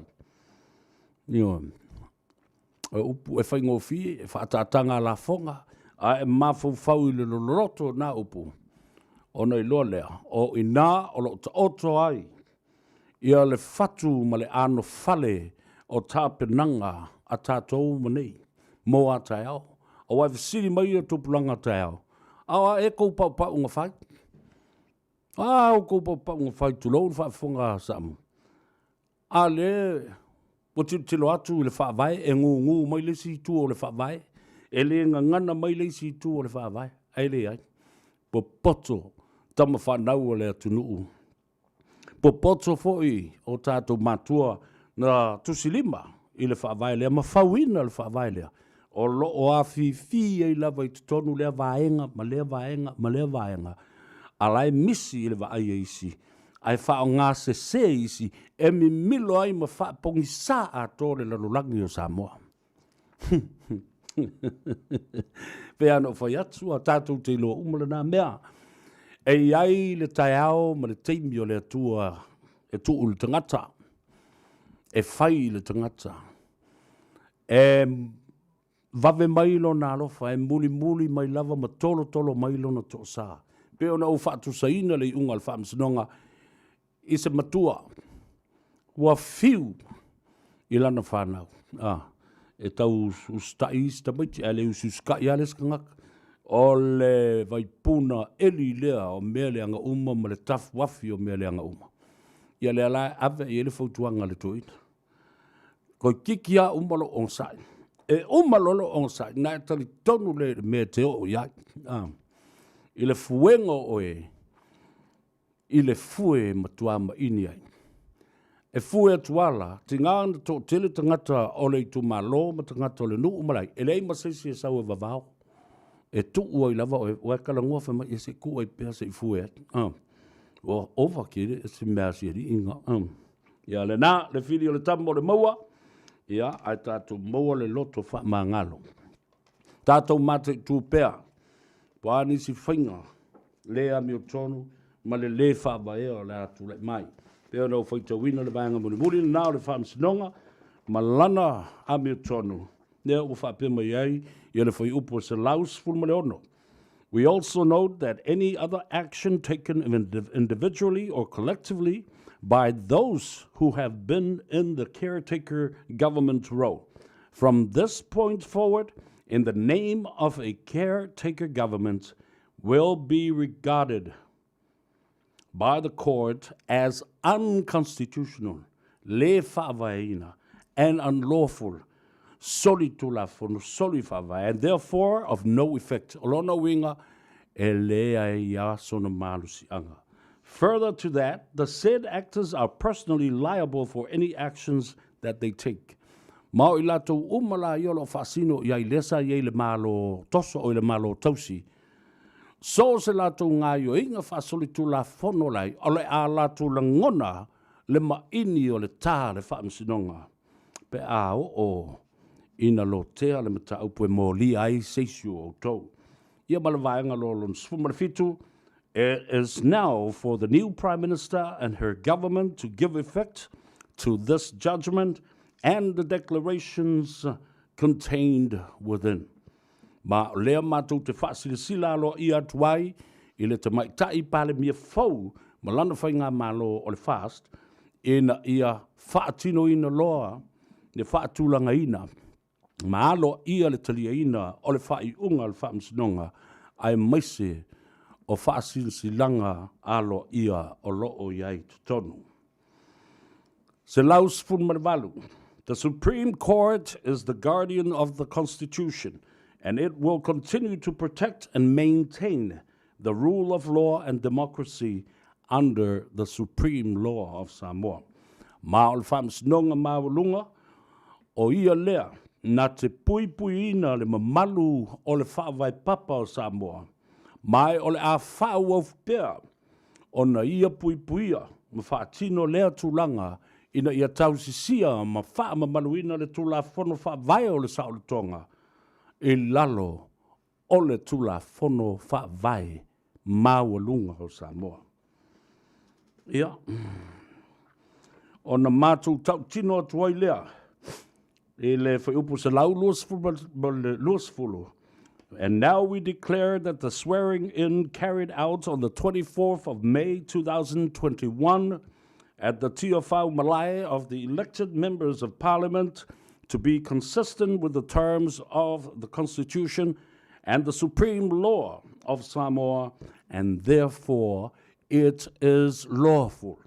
Mai o lea mātou te whaasilasila ma tautino atuai le wha maone, o le whaatautonga sa whaatino le aso lua sepuma le wha, o le masino me lua afe lua sepuma le tasi, i le malai tia whau i mure noo, sui uma e lua sepuma le ono, o le pale mene, o le vaenga whai o le fast, ua alo ia nei lalo le whaavae, ma lalo le tula whono mawa lunga a Samoa, ma e alo ia i lalo o le tula whono. Ia, lena, ma le whai upu whai uloa murimuri, se lau lua sepuma le tasi. For the avoidance of any doubt, this means that there has been a lawful government in Samoa since the 24th of May 2021, and that lawful government is the Fast Party, which holds the majority of 26 seats in Parliament. Ia mana vaenga se laulus fumaltasi mai mātou te whaasilsila atuai, e au noa ma se vaenga e toi ni nefu ai lau channel. Ia pe tau le mau ai lau nofo. Ia ave e se ai le mau tonu o lau mafo fau, o tau umo le atunu, o lea e whaasilsila alo ia tuai, sa ia i lava, le malo alo ia, i lalo le tula whono sa boa, talu mai le aso luas fuma le whao me lua afe luas fuma le tasi, ma o ia la, ua ave iei le whaatua tuanga, o le pati whaupwhai, o le malo fo i lea, o le whaatua tua i lea tua Samoa ua tasi, the Fast Party, a wā ua ia umia nufoa, e luas fuma le ono o le palemene, i le le usfufiku ia nufoa o le Hero PP. Ia seinia i lalo, ma le whaalo alo tele, sa tiu Simativa Perese, o le whaamasino sili. Justice Tuatangaloa, Mata Kelly, le utele, o le whaamasino, mawalunga, ia male fionga, ia Justice Tuala Warren, leilani, o se tasi foi o whaamasino, mawalunga, sinia, o le whaamasinonga. Ia, o ne mai e lola, ia leo resi mea te le ale tua mai. Amen. Amene. Ia, le ngala, ia. Ia wha malulu atu ia te utou, la utau oi maa. O le au whai upusa, ma la upala lau wale. O le au loto leanga, o le au whai te tala, ia ma le au whai upu leanga. Maswa. Ia ma autou mea leanga sa whai mai te au te wha mangalo i ate uto. Wa umara case. E moni mea sa au tala noa ma wha sino atu i le atu no. Ia. Ia that's it, eh? Why not, Kako kariela, ia. A kamia kwa ile o le koe masese koe kaukala mai. Ua tau fio fio ina. A wā ua iloa. Na o le masiasi, ma le mātanga, o autou mea sa whai. Ai, o te talo i le atua, ia wha mangalo o tau. Le anga i le eisa mea e mawai. Ia na o le atiri wha manui ai o le atua i atea. Ia mapui pui mai i atea. Ia e wha pēr nāsa la ngona, o li fōi le wha aftai, i tai ua mawai. Ia me foi ua tula i mai, ia malo lo manu malo. Ia fia, i aso o tutoe. Ma ia maua le anganga o le file mu. Peace at heart. Ioi, a uma mea le leiwa e whaia e nofo lo nufua mai whai mai. Samoa, nale, o mea nā tui sa whai mo o tau. Ma le Hero PP. Ia, tanga iane ai o le tai lau fionga i le, te mai tai pāle mia fau o Samoa. Ina ia anga le leile atua. I le savalinga foi, ma le whaafoina, ma le whaatautaiga o le sao Samoa mo le si lima tau sang. Ia o tau whaafonga mai. Le loa toi vava atu nei. Head of State's term finishes next year. A leo anto iai i le vai aso le a le vai aso le nei sa tu ualo ia iai ato i foi le lima tau sango lana ia pa inga me le lua fe suma fitu ia ole na le na tatou nofo nei ma tatou mafaufau po ai sisi tangata ole a vea maao ole malo a wale mea monia Didi toi au mai ele i lo tal tununga le na la va fena toi au mai le fast ia le o si pela mai ele unga le fam sinonga le fa tau te ma le manino ma mal malama o le malo ele oni upo le mai tonu i io mai tonu i le fai unga le fam sinonga le mal malama ma le sila ma mau i lona tiute awa ele o se tautonga e whaia ele pare mene e tautoa ai i atu im le li whanu le ai e tautoa ai i le tuspa ia ma le atua ma tautoa ai i tangata lau tele o Samoa o le a lato au auna ma whaatino i le whamaoni ma le loto whamaoni o mea uma i le atua ia le na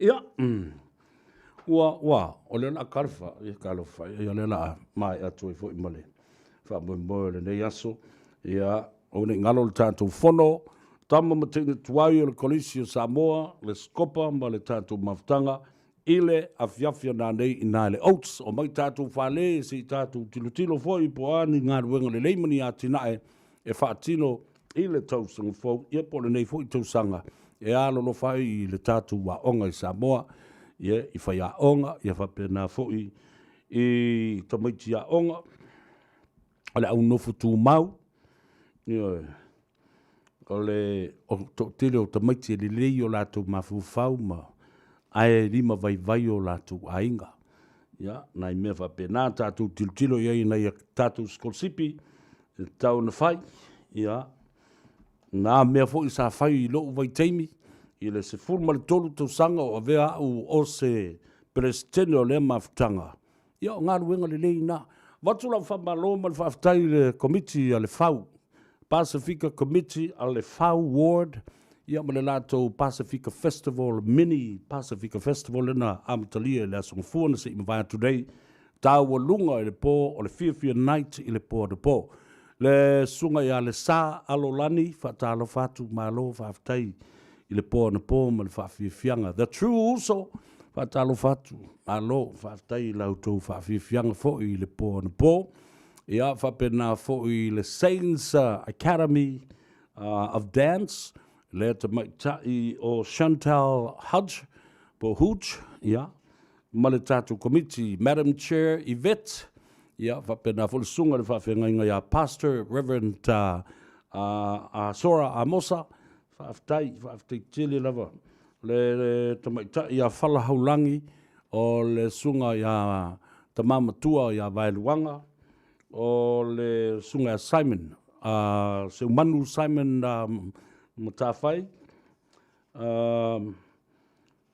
Ma le committee. Whaftai tili fo i le tātou au leo leo. Au leo leo ale fau Pacifica Wardens.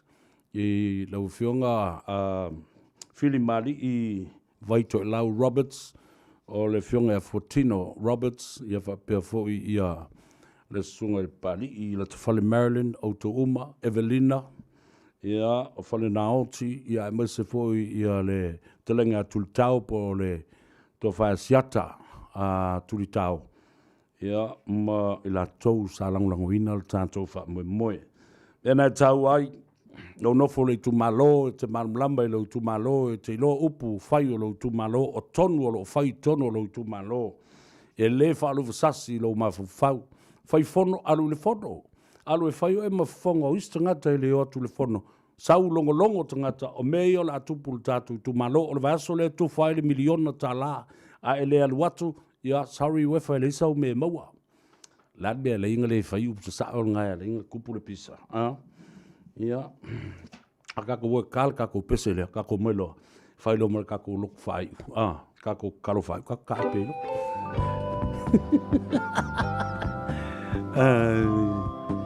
Uia. Si oso malaisa ili sanga.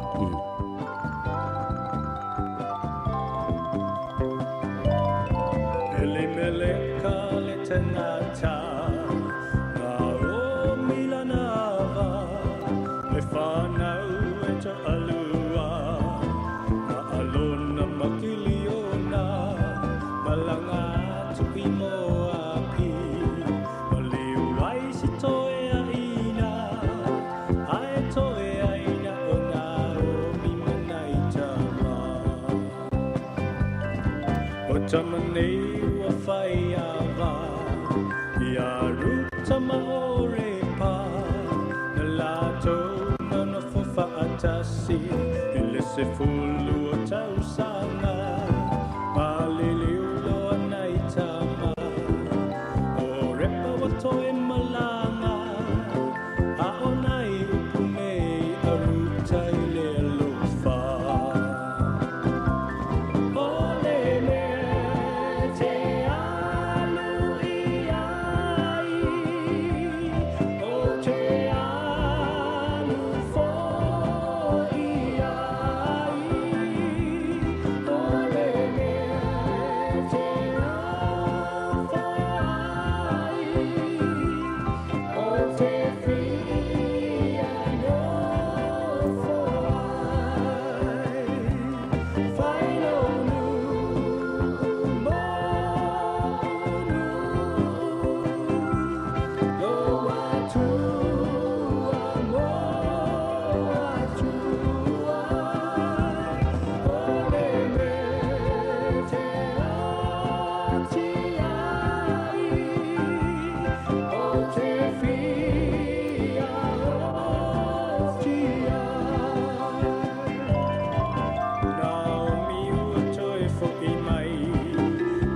Tele e maua whai mai Pele o nā mile nei Oi wawau atu ia i ai Aua le taua o nā omi A ia whai moa u o mara Ua o ona me wa whai ai le ona le malu si uma Na ia u le tamau ainga Te alua i solo malo umimita Aua whaafo i mai e Eva O sau nei male mativa Aua le taua o Naomi Aua ua whaatinga ina O le tua e pule i mea na te foa ina O le mea te alu iai O te alu fo iai O le mea te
Ia lena, ua 5 minuti o leo mo te aidei le tu lai wha, ia na ia tātou whaasisilanga i olo. Toi whatalo whatu le uso ia fiu, Ronnie, Sydney, Australia, marolu te whunguria whafte whulu mafuta mai le uso ia puna te manga, i West Auckland, talo whatu fo i le fionga mwanga tutia, Lose, Dominico, ia mo le tina matua, le fionga ia muli anga tele la sela Dominico, ia mauto uma le telenga ia au pa au Peter Dominico malolin se fungia tai foi le mafuta mai le nanga le tutua Savea le Tanoa Ava le dei foi astona e penesa en fau Jacopo fa mai Carlo fai ele ila kamai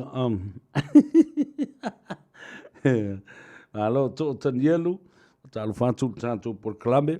Ia, whatalo whatu fo i le eisi sole wa tāwita mai o i Perth, Western Australia, whaftai tele lawa mo le whaamnianga.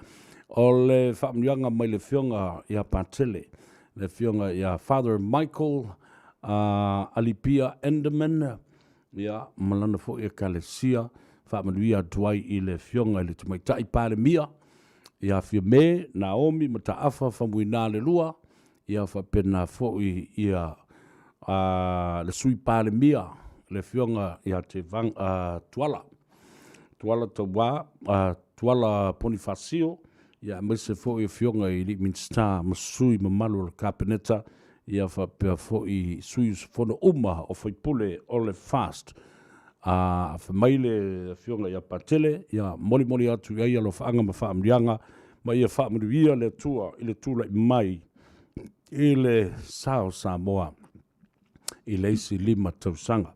Ia, mamule atu i fo i malofanga ma whaamlianga le tina matua ia Siani, ia Jane, i nai Avondale, e masito maftanga fo i lea o le Forget Me Not, si tina ia Miss Moriarty, talo fantu le tantu proklame, e masui umalawa o tau maftanga le na, ia, moli atu iai ia lo whaanga o le nei fo i fiaf vai. E te wangalo ia tia, o leo lo wala au mai lava tangata i le tātou e le tātou numera mawai ia le tātou vai o le ola. A o le whaia la le whasisilanga o le vai o le ola. O matua iau ngā le te mine o wafo ia o le mele o tulei mai. O le tele o ngase o le vai temi o le fulu ma le malulu. Fulu fulu whari, o le fulu fole le whamisa. Ke le ako ngā fulu e o so mari keimire ngei. Ai, o le aso tai au le tau le tu lai wha, Samoa, ia, o leo o toi te talo atu e whai mafonga ta moli o le awhionga ia Patele, ia, Patele Father Michael Enderman, ia wha pia foi le loa o le maftanga. O e kalesia so fatasi, sa whainga sungai whawhengainga. Le aso tai au le tau le tu lai wha, o le a fifio maulu whao a toa Samoa ma au Keresiano. E le maota i Malaiola, i nai Tidal Road, i le tau le tu lai wha, wawe mai nei te o le mou se mea te alalai. O le whamoimoe lea. Ia, o le tutu whatasi o le au Keresiano, ma le au whailotu, ma le paia o le ainga sa le vi, i whata whaitauranga i fia. Lea o wala wat Samoa, tātou whiloa i ai. O le tātou tauranga si tia lea i le asua tai au. Ina ia mori tai ai ia langona ma whingalo Samoa. E whaafteia le atua. E le ngata i le tali mai le ngase o malo le tātou tunuu. Ia e whapena foi. O na ave le whaaftai. Ma le whaamalo i le whaamalo si au o le tūtino o le whaamsinonga. Ma le toto o whaamsinonga ma nātu whai unga na whai, ma alo mata ma whanau le tunu. Whaatasi ai ma le tātua nganga whaaftai. E mo moli atu le sunga atu le epa ma lana fui no fua inga. I le fast fulu tau sanga watu nai. Sau malo nganga le lei malo nganga mama. Pe HIPP pe fast po le alava. A fio mai. O i tātu te lulu lima hai. Ma whaatalofa. Ma e kisi mai o kisi atu.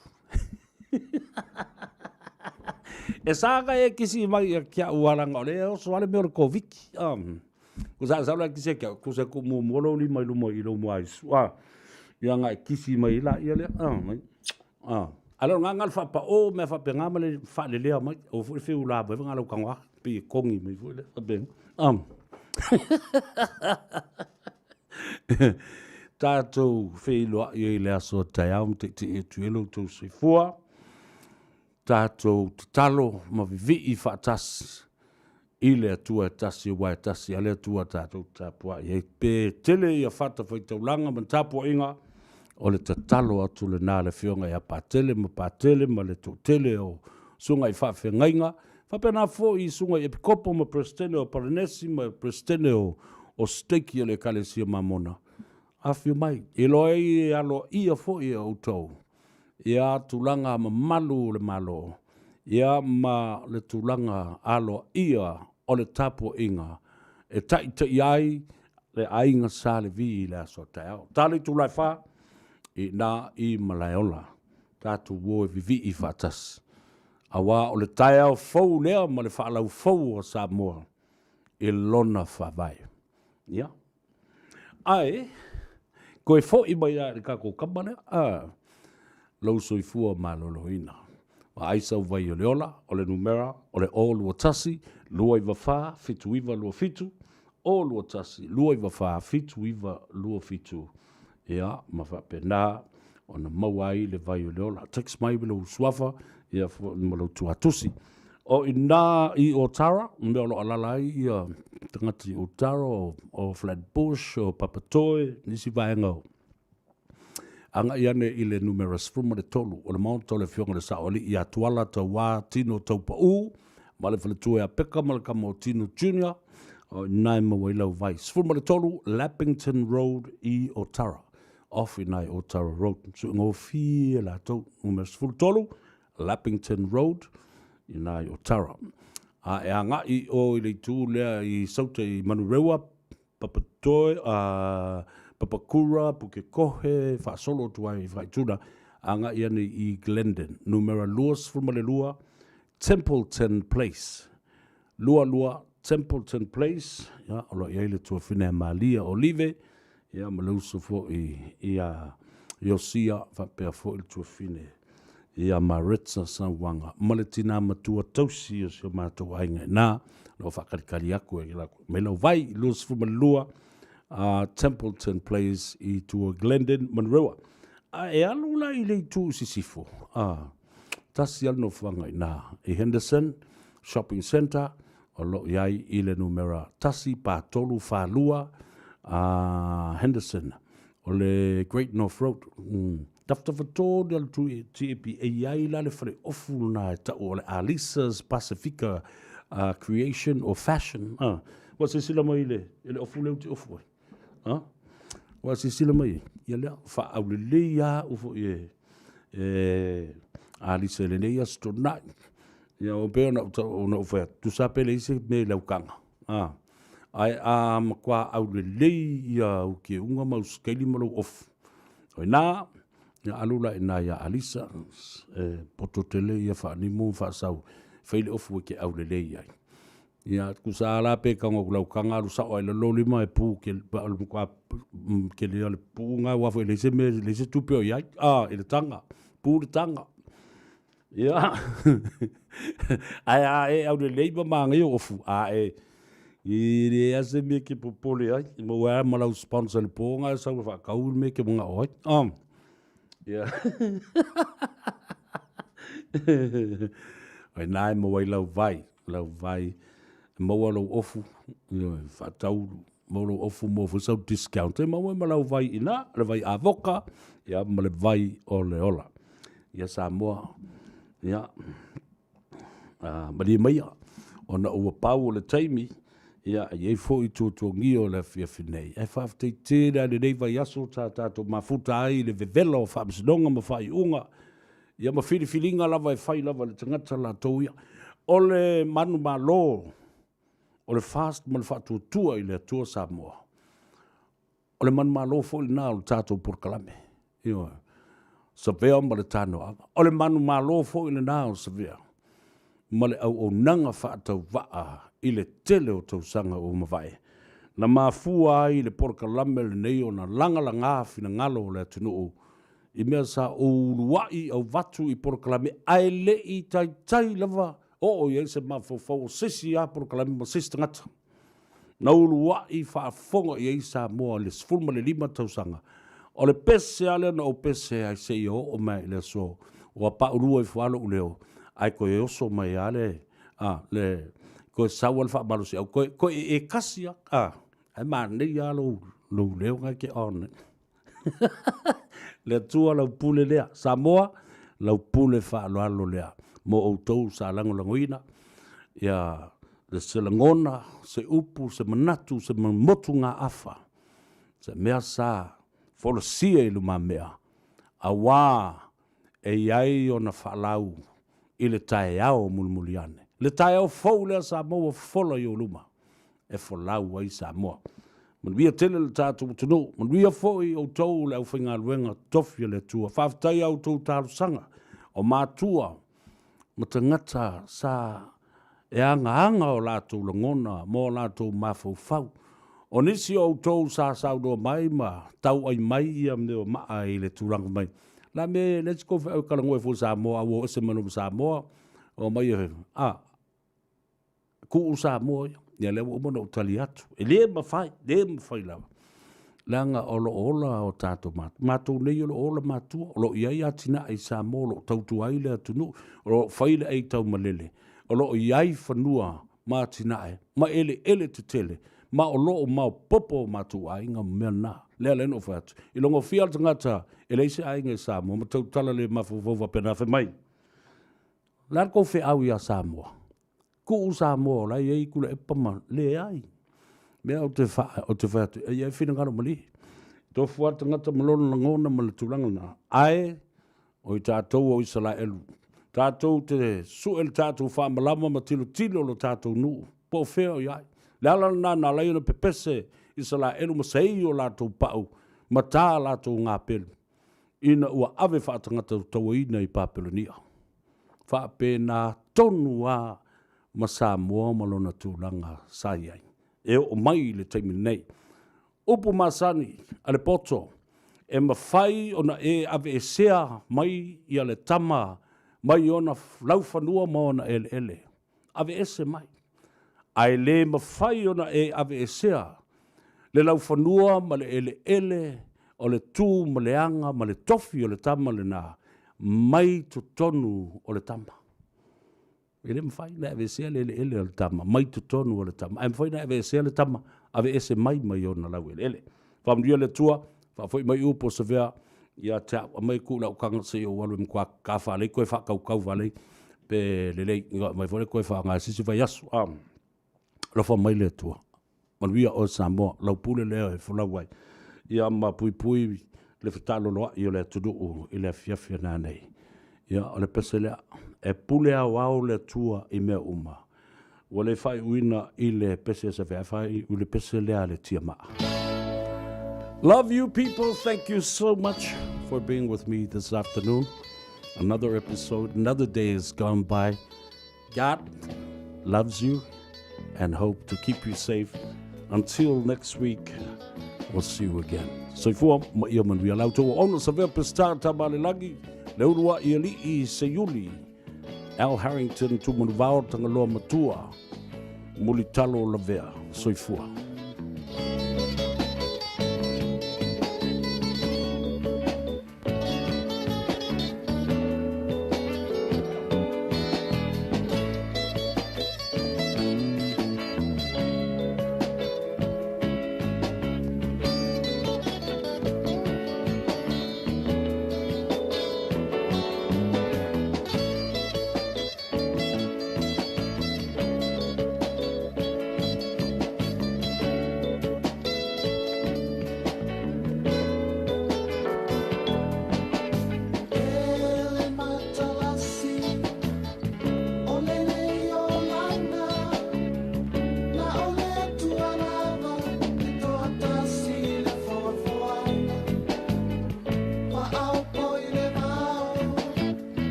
O Samoa, o le atunu tofi.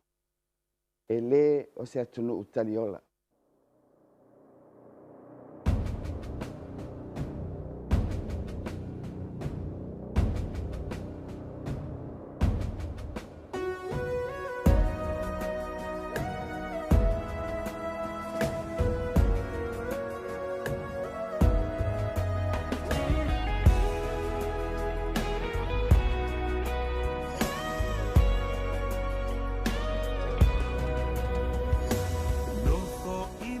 Fa ese ele ngalo le nu upele o utofi mai le atua sili sili ese Samoa leto ala lo ufa sinomanga totongo tatupu maso solo aya a ole ngafa se ifa apo uli ulinga ile ainanga uau Samoa le atua o malama se ife silia tu isale vima osita ulanga no fo ilele fule fumale ie tala tala tangile atunu upele sa moa ua sele sele tangile atunu upele wapetia oe unefe tangile atunu upele fa na uato iele le atua ia alofa mai ma apepele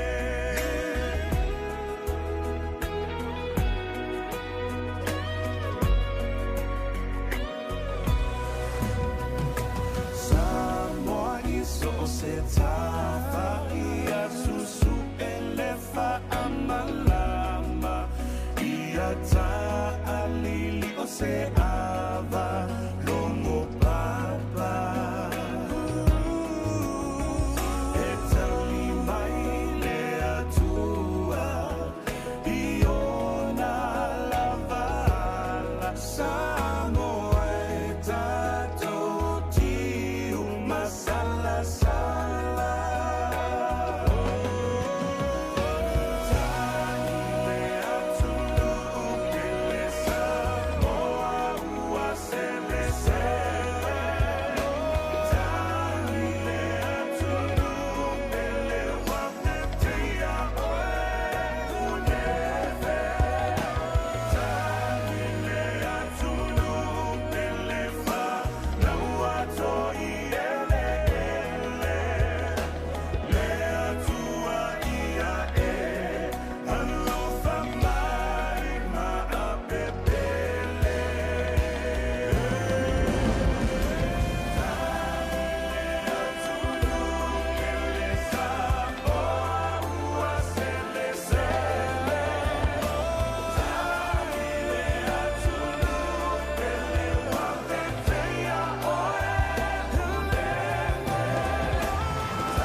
tasi ma fau fau ngai wa sau tua lasi le alo fahe mo oe wa pei o se mai awele lai se iangi mai si ole o e tafia falongo iai la upele ea po o fea o e iai Lalulangi pua o male manunu Wa sola le la fa sulu sulu Unai o foli nai Wa mo atu Be ana e la Talata mai Se fusia uma e fai mai La upele ea Wasili oe leva ai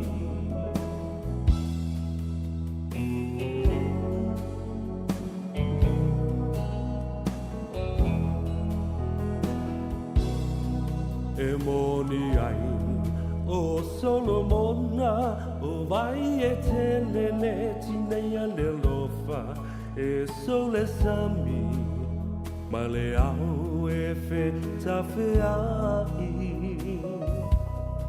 Le timu ngai se i tō mai Wa o ngā lalai le fia inu mai Whai mai e so tana Po o a upele ai Lalulangi pua o male manu Wa sola le la fa sulu sulu Unai o foli ngai Wa mo atu Be ana e la Talata mai Se fusia uma e fai mai La upele ea Wasili oe leva ai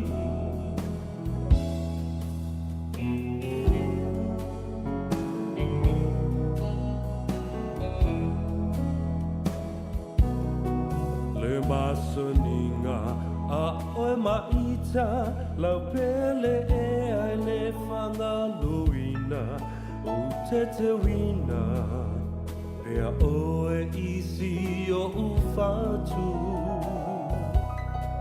o nā puna whao si o tau langa o mea lelei ma mea leanga ua le sawai So o se tangata The world is cold, the world is gray You turn the sunshine away You will never know an empty heart Till once more you're close to me As close as we can never be I'll be longing to hold you again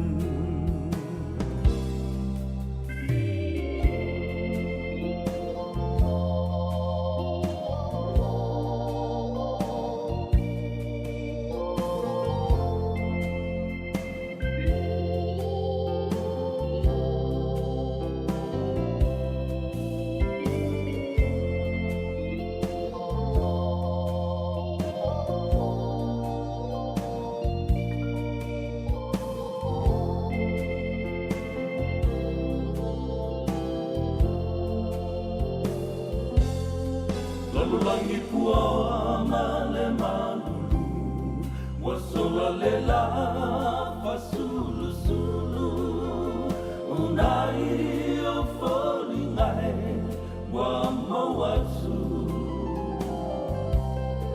Be ana e la talata mai Se fusia uma e fai mai La upele ea Wasili oe leva ai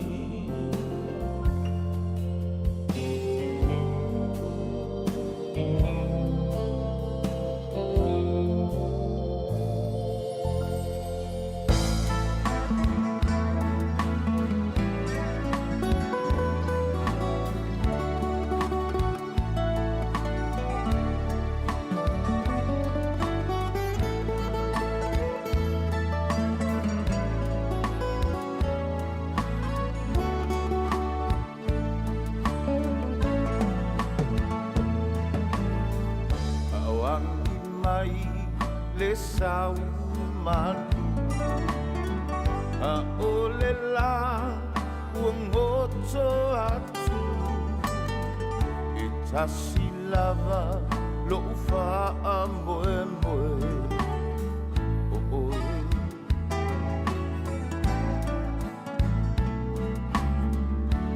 la lo langi o mo nga una o e yo ma fa nga paula valo fa moe moe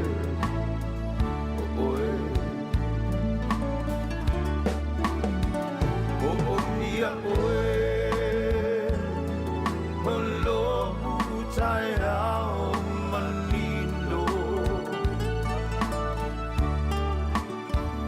o mia oe e vai vai lo utino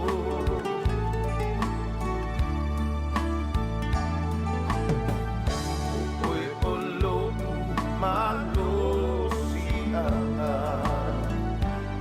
o mai o asoleanga paula valo fa moe moe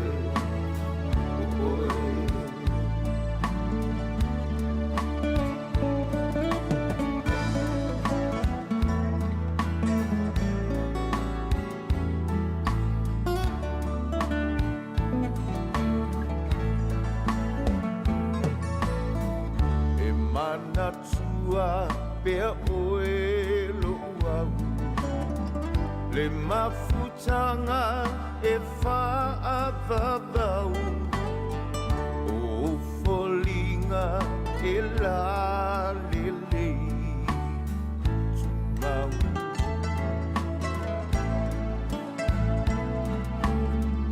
o a mo oe mo tasile tino tasile fatu paula valo fa moe moe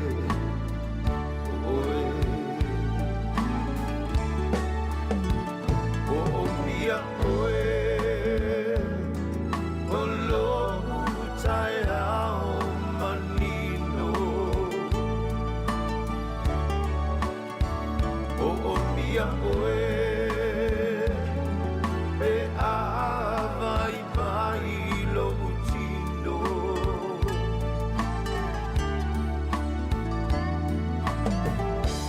oe o lo malo si a o mai o asoleanga paula valo fa moe moe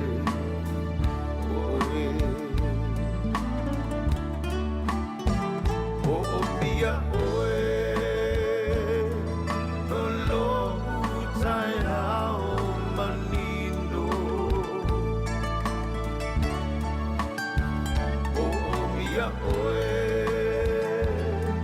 pe a vai vai lo utino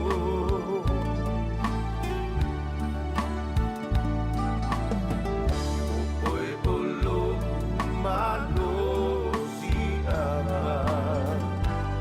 o mai o asoleanga paula valo fa moe moe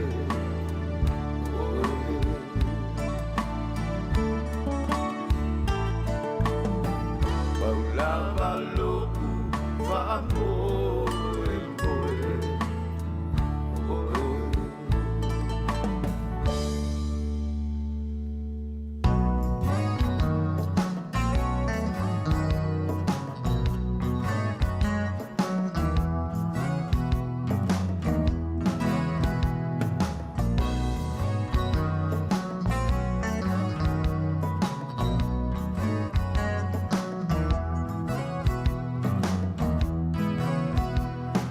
Leilo afua lau ua umata ua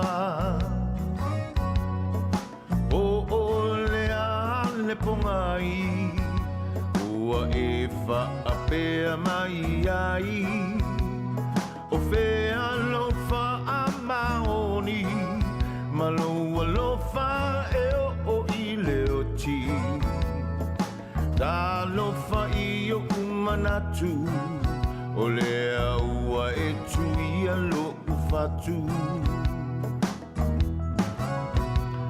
talia oe e lo u ainga ua mautu le masaninga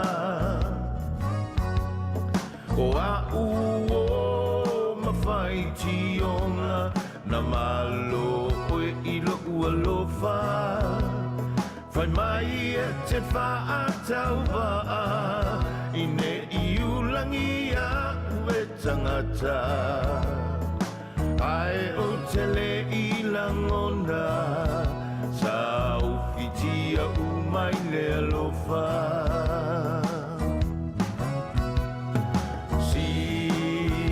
sila mai a ia i nei mea ua o whai o lalo i fole tunga mau o te tau atu ua o fo i mai ai umatu o si o uola pasia i tai whai tionga ai mo oe o tele i whaapiti sa o whai a mea sili sili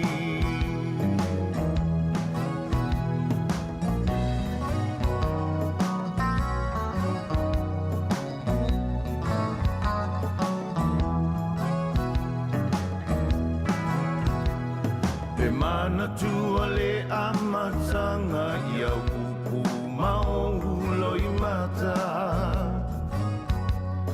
na e whai mai e le ai se winga o lata mafutanga wa e iloa nei leo langa ma ua sui fo i o lo nganga o nei mau mea na o mana o i ai ua lelea uma i le ala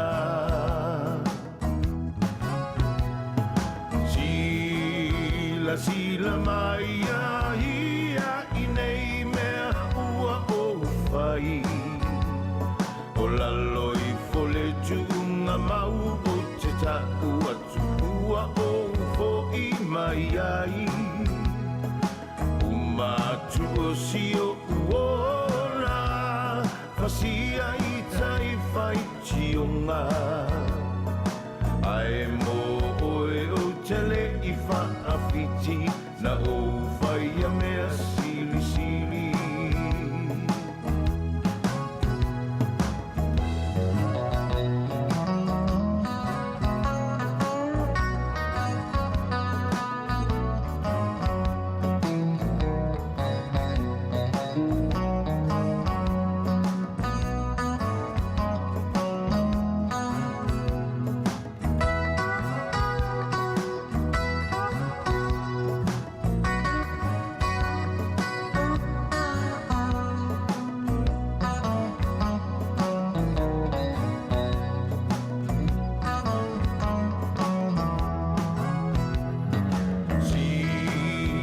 sila mai a ia i nei mea ua o whai o lalo i fole tunga mau o te tau atu ua o fo i mai ai umatu o si o uola fasia i tai whai tionga ai mo oe o tele i whaafiti na o whai a mea sili sili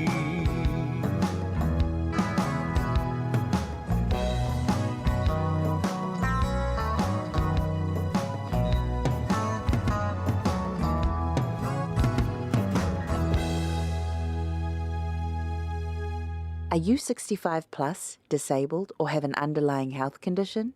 Call 0800 28 29 26 to book your COVID-19 vaccination. If you haven't booked in for your vaccination yet, don't worry. Call the COVID vaccination healthline on 0800 28 29 26 and we'll make the booking for you. The lines open 8 a.m. to 8 p.m. 7 days a week. To find out if you're in Group 3, visit covid19.govt.nz. Malo soifua, o le siafufonga Samoa, Radio Samoa, tasilima iwa tolu a mo. Se kia Radio Samoa.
Tapia pa atasi maoe o te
as you walk away,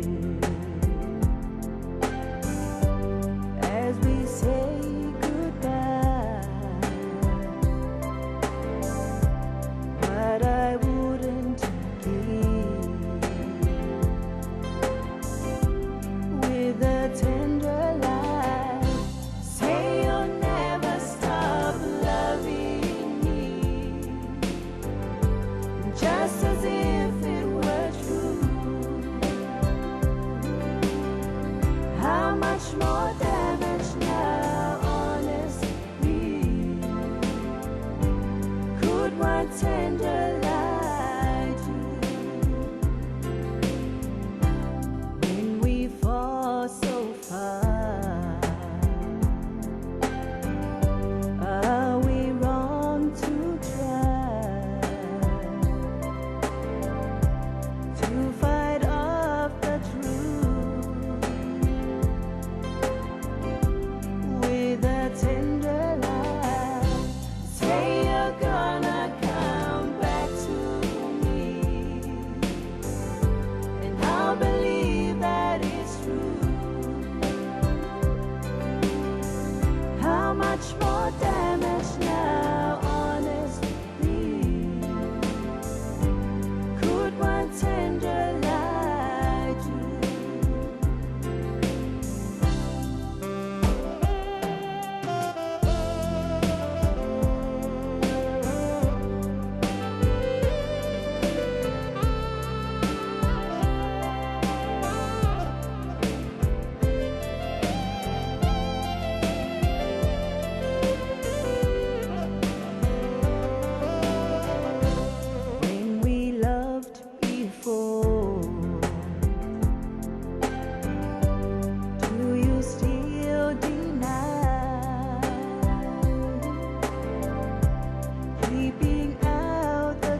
tender like you. Wa matua I pisi lava le tātou no fuanga mo whaalawelawe whaafosei le Emergency Department ma wama na o mea lewe sosoani le community e lango mai ai le whaamanoa ina o le no fuanga. O le ED po le Emergency Department e whaapitoa mo le tonga fitia o manuanga ma tūlanga o ngaonga wa lamati ai soifua. A whaiano e ngase o mātou talo sanga atu i o tātou community a le counties Manukau ina i asiasi I lau fō mai whale ainga po le Urgent Care Clinic I le tau whaaitu I teimi le mana wa ngā nuenga. E mawhaifo na e wala au le Healthline moni fautuanga mawafua I le o walu se lau wono tasitasi ono. Fesosoni mai ia mātou fesosoni atua I a te oe. O lau wō, mau ainga, ma lau community. Se I o tātou whaavanoa le tātou ED. Are you 65 plus, disabled, or have an underlying health condition? Call 0800 28 29 26 to book your COVID-19 vaccination. If you haven't booked in for your vaccination yet, don't worry. Call the COVID vaccination helpline on 0800 28 29 26 and we'll make the booking for you. The lines open 8 a.m. to 8 p.m. 7 days a week. To find out if you're in Group 3, visit covid19.govt.nz. Radio Samoa, tasilima ivatolu, amo. Radio Samoa. Tasilima ivatolu, amo.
Pisi lava le tātou no fuanga mo whaalawelawe whaafosei le Emergency Department ma wama na o mea lewe sosoani le community e lango mai ai le whaamanoa ina o le no fuanga. O le ED po le Emergency Department e whaapitoa mo le tonga fitia o manuanga ma tūlanga o ngaonga wa lamati ai soifua. A whaiano e ngase o mātou talo sanga atu i o tātou community a le counties Manukau ina i asiasi I lau fō mai whale ainga po le Urgent Care Clinic I le tau whaaitu I teimi le mana wa ngā nuenga. E mawhaifo na e wala au le Healthline Healthline, moni fautuanga mauafua, ile o valu se lau wono tasi ono. Fesosoni mai ia mātou fesosoni atua ia te oe. O lau wō, mau ainga, malo community. Se i o tātou whaavanoa le tātou ED. Are you 65 plus, disabled, or have an underlying health condition? Call 0800 28 29 26 to book your COVID-19 vaccination. If you haven't booked in for your vaccination yet, don't worry. Call the COVID vaccination helpline on 0800 28 29 26 and we'll make the booking for you. The lines open 8 a.m. to 8 p.m. 7 days a week. To find out if you're in Group 3, visit covid19.govt.nz.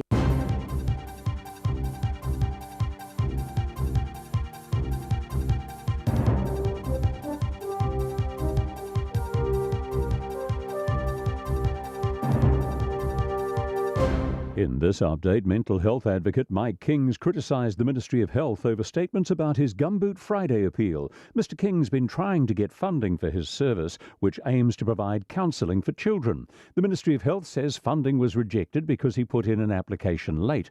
But Mr King says he never put in an official application. Ms King claims Deputy Chief Executive Robin Shearer has been misleading. I want the Minister to sack this woman. She needs to go. The Minister needs to do something immediately. The Ministry of Health has been approached for comment. Christchurch has been awarded the Medal of Bravery by the Humane Society for its response to the 2019 mosque attacks. Mayor Leanne Dalzell accepted the award from Dame Patsy Reddy in a ceremony last night. It's the second time Christchurch has been given the award, the first after the 2011 earthquake. Okirano Tilaya spoke at the event and organised the Hagley Park Vigil for mosque attack victims. He says the event recognises Christchurch's heartfelt response. He says the city came together and showed love, peace and solidarity. Baby Orca was farewelled this morning at a special sunrise burial ceremony. The Department of Conservation this morning confirmed he died in his sea pen late last night. Around 70 people from the local community, iwi, volunteers and Department of Conservation staff described the send-off as respectful and moving.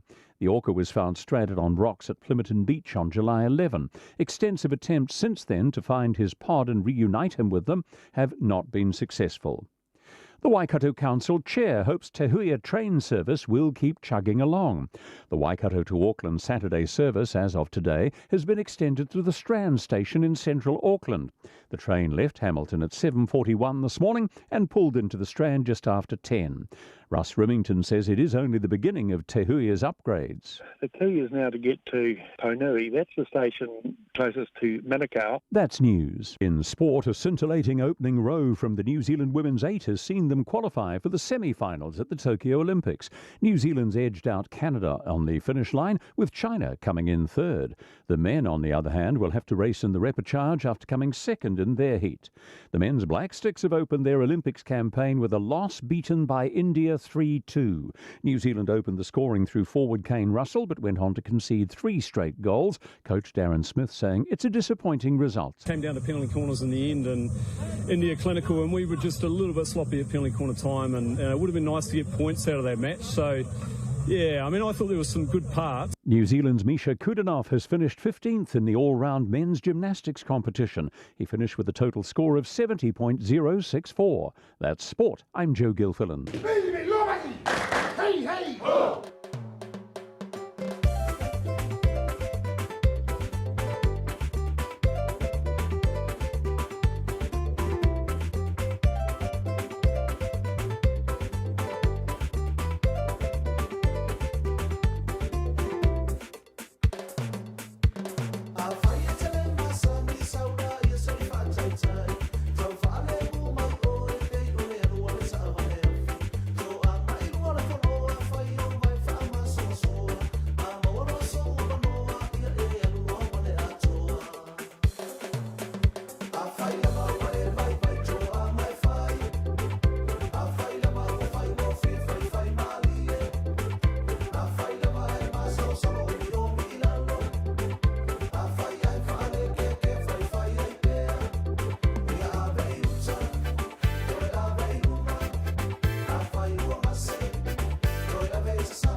2020, coronavirus made the world die. Many questions to China, many questions to America, many questions to Professor, many questions to Doctor. So many people suffer all over the world. In effect of the virus of corona. Please Lord, please Lord, please Lord, please help us all. Yeah. Please Lord, please Lord, please Lord, please help us all. Into 2019, coronavirus made the world die. Into 2020, coronavirus made the world die. Many questions to China, many questions to America, many questions to Professor, many questions to Doctor. There's a million people dying, many people crying. No more flight to the other countries, no more visit to the other nation. Tears of love, no time to visit the family in your pollination. No more travel all over the world. Into 2019, coronavirus made the world dying. Into 2020, coronavirus made the world dying. Many questions to China, many questions to America, many questions to Professor, many questions to Doctor. Please Jesus, Jesus, we need a medicine. So many nations, they need a visit the family. Please Lord, please Lord, please Lord, please heal the world in your name. Please Lord, please Lord, please Lord, we need your holy name. Into 2019, coronavirus made the world die. Into 2020, coronavirus made the world die. Many questions to China, many questions to America, many questions to Professor, many questions to China. Why?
Malo Tula uta male ai ki ilunga fa leo tele leitio Se fa along o fia ilo a ole asia vavao Tinga o talinga ile fa along atu o fai pele lua misa Na ole matanga sanga fai fea oi sole na ole ta uvalea A o aina fai atu e te luna no for sa fai lava lua loto Sole au mai o se amo se ia o aila uane ia popoto O mai, no fu mai nei o luma O le soe ma wai le tonu Pe o le asa sa o lua uma Mana tua, pe sili muni mai a mua mai A vatu ai o whama nui anga ina ia lua manui ai.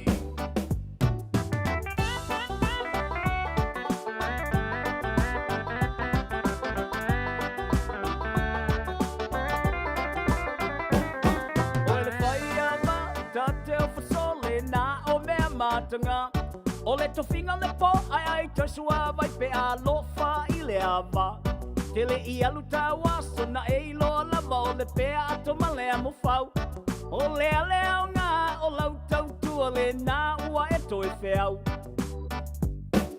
mangia solo ulu ya o le ava ua e to e tangia lo fia mapatane to upea e alua e tausi o lo tama lo tau tala so lo ngutuaso no foi la lo mavai ua ino mai tua oi ina sua vai e te lu pisai na fatu le ulu ai pese alofa fa ai lo ai o langona le moni o le tau tinonga ua manatu ai nei au le toe aina e le toe fia fa alongo atu ai fai o sea o inga o le mea nai maua I le fia fai tane fia fai a valaiti tanga atu e me mela o le fai a inga na o ulu e ina I le niti nuna fo I lalo ma fu ale lei le lua ulu ngā li a fai a le ai sili o na te te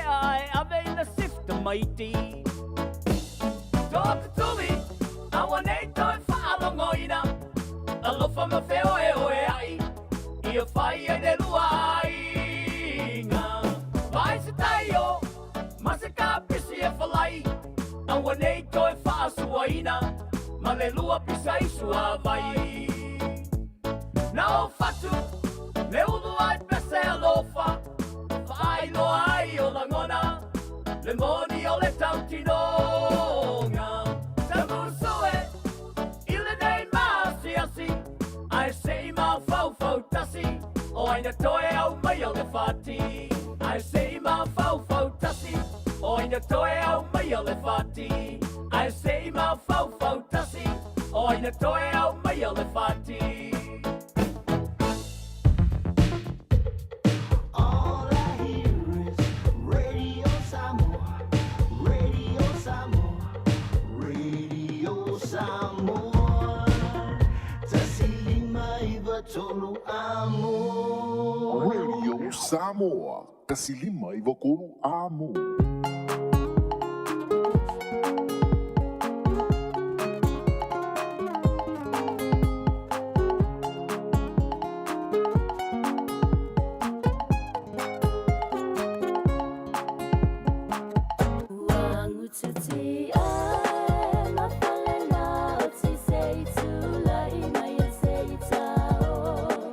Say, follow my, le malele, ua bilini ane.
DJ Crazy.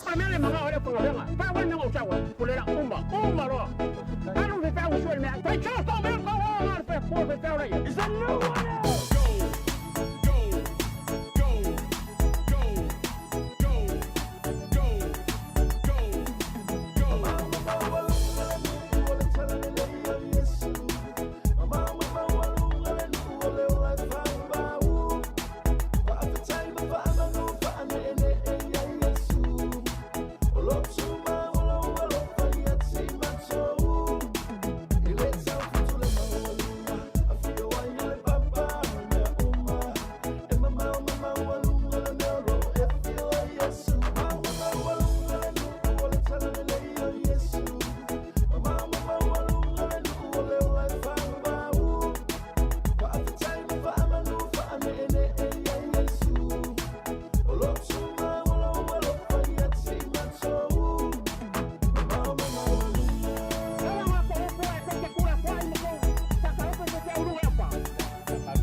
Are you looking for an exciting new job where you get to meet lots of people every day?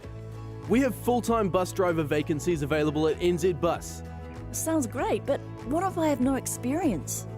No problem. We'll fully train you in driving buses and handling the day-to-day challenges. Sweet as. How do I apply? Don't hesitate to hop on board. Call us now at 0800 287 374 or apply online at careers.nzbus.co.nz. Are you 65 plus, disabled or have an underlying health condition? Call 0800 28 29 26 to book your COVID-19 vaccination. If you haven't booked in for your vaccination yet, don't worry. Call the COVID vaccination healthline on 0800 28 29 26 and we'll make the booking for you. The lines open 8 a.m. to 8 p.m. 7 days a week. To find out if you're in Group 3, visit covid19.govt.nz. Aloha, we're the Katinas, and you're listening to Radio Samoa on 1593 AM. for you, that's what I like. That's what I like. Lucky for you, that's what I like. That's what I like. Lucky for you, that's what I like. That's what I like. Hold up. I'm gonna give it to you. Gold jewelry, shining so bright. Strawberry champagne all night. Lucky for you, that's what I like. That's what I like. Lucky for you, that's what I like. That's what I like. Satisfied with fire and ice. Silk sheets and diamonds all white. Lucky for you, that's what I like. That's what I like. Lucky for you, that's what I like. That's what I like.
No, no, no.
Ua na o le Radio Samoa se furulima iwa toru a mo e tautuaina o e ilangu ngana fitu aso le vai aso.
fia ile nei ola Iai taime o mai ai o mea o ona E mawhau whau ai i loa lofa Pei o se mai malu i o utotonga Pei o se la au e mawhala Oso tapa ono i le vevela o le la Whai mama pusanga o manu lele O wha pena o e mama la upele Mama o oe o la upele sili O te le wha angalo Ina oe ia umiti Mama, o oe o si o ufatu Tau ina ia whano lava i tau Pe a whai ngalo atu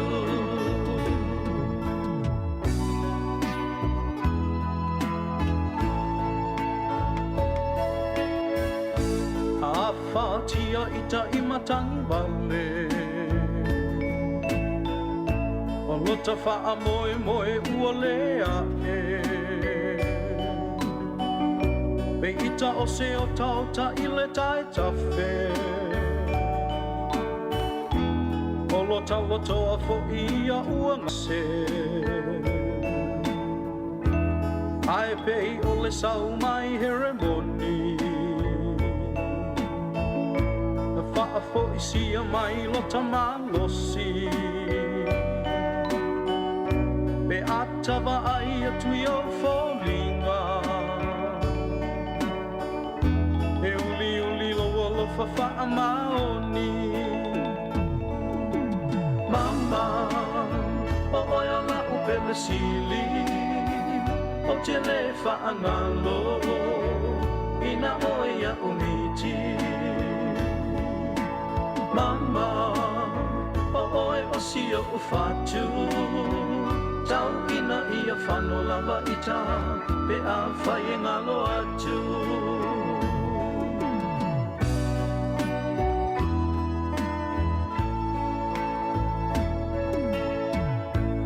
Iwa masinga sa tau a me ai Le ai o se aso ua e pea mai A mea lau whanau ia tatongi Polo polonga se manu e te oti Wangalo mea umatalu lau fia fia I mea sili sili ua e ausia Sili lau tau I peni na mama a taua Pale oi lo ulu ma asoi lo ua Mama, o oia la upele sili O te le whaangalo Ina oia umiti Mama, o oe o si o ufatu Tau ina ia whano lava i tau Pe a whai ngalo atu Mama, o oe o la upele sili O te le whaangalo Ina oia umiti Mama, o oe o si o ufatu Tau ina ia whano lava i ta Pe a whai ngalo atu Radio Samoa. Taslima iwatolu amo.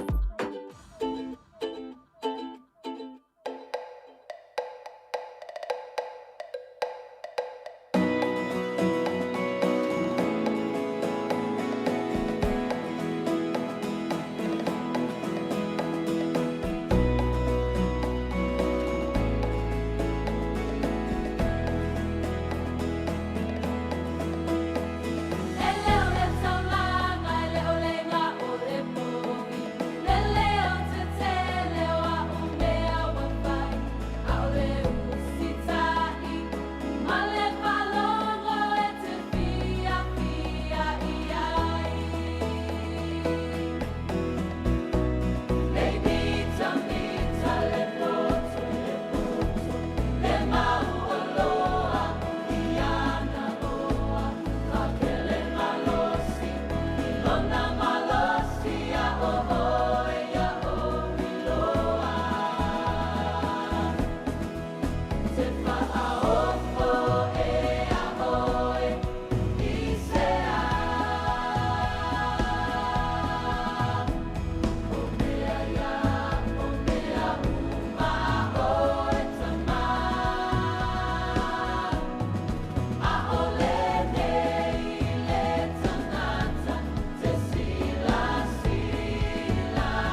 Atalasi Mo'oi Ma'ui Atasi Wa'omaine Ole Taini Ole A'ofa Atasi Ai Ma'oe Olo Alofa Mo'oe Le Umai Ola Tama Futama E Mabai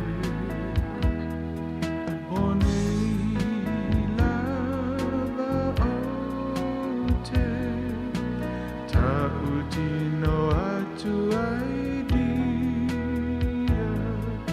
Olo alofa moe le umai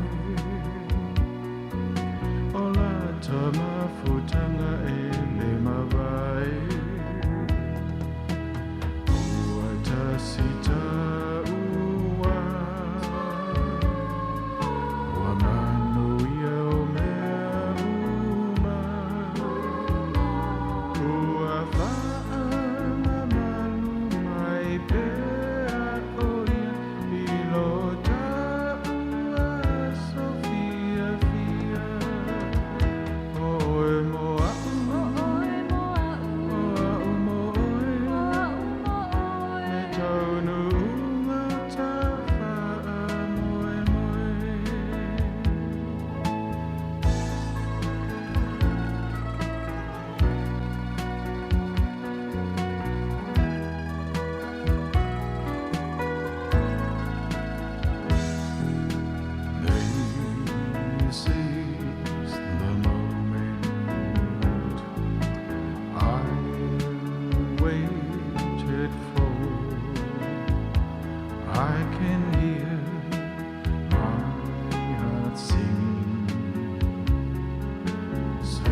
Samoa smile on this our wedding day. I do love you with all my heart. I do love you with all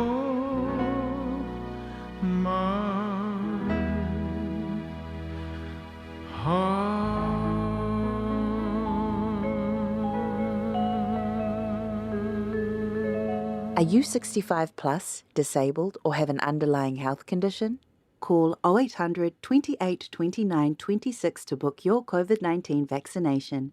If you haven't booked in for your vaccination yet, don't worry. Call the COVID vaccination helpline on 0800 28 29 26 and we'll make the booking for you. The lines open 8 a.m. to 8 p.m. 7 days a week. To find out if you're in Group 3, visit covid19.govt.nz. Tasilima Ivatolu Amo Radio Samoa.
And this update, Westport looks like a war zone following the floods, but all the soldiers are about to leave town. The military, the Bulla District Council and contractors aim to pick up 300 tonnes of waste today, but there are still up to 3,000 tonnes to deal with over the coming days. 40 soldiers are still on the ground this weekend to assist. However, all of them are set to leave by Tuesday, when they'll move to protecting our borders against COVID-19. Bulla District Mayor Jamie Klein says there is still a lot to do. It's just massive piles of household, people's treasured possessions really piled up outside. So it's quite heart-wrenching when you drive around town, and it's really important that we get that tidied up sooner rather than later. Victoria's declared 12 cases of COVID-19 today. Only 2 of those were infectious in the community. The rest were self-isolating for the entire duration of their infectious period.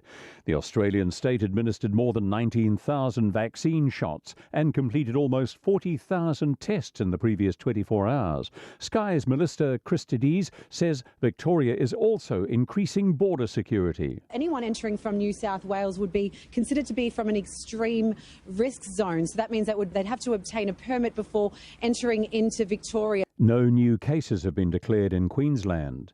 The Minister for Workplace Relations and Safety says the government's delivering on workers' rights. From today, the minimum sick leave entitlement increased from 5 days to 10. Michael Wood says having a well-rested and healthy workforce helps businesses as well as employees.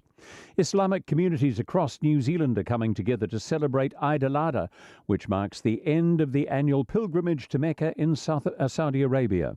Thousands are meeting at the event Finder Stadium in Auckland's North Shore, making up more than 30 different communities. Spokesperson Akram Ahiali says the event celebrates Islamic diversity. From our Maoris to our Pakeha, we have Malaysians, Indonesians, Arabs, the South Asians. So, many different nationalities. That's news. In sport, Olympic rowers Kerry Gowler and Grace Prendergast have raced in both the women's 8 and pair today. They won their heat in the pair comfortably to qualify for the semi-finals.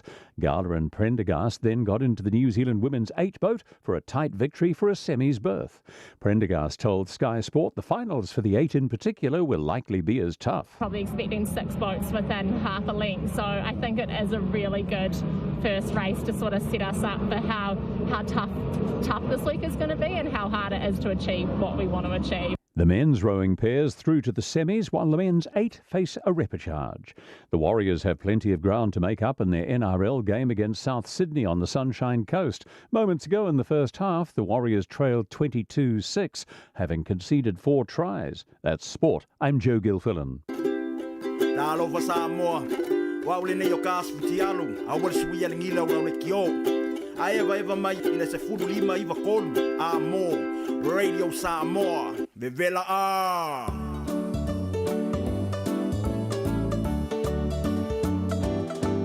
Si ia elo uloto, tatala tulo ufatu, pa imai o ao ia te au. Si la fia uma, e lau fio o umanatu, pui pui ia te au, mai le manu o leoti, awa o oio le tu ai fa amaoni. Pati pati mawhaanene e umalela lolangi. Awa o oe o le pule I le mani moni mo male sami. O le papa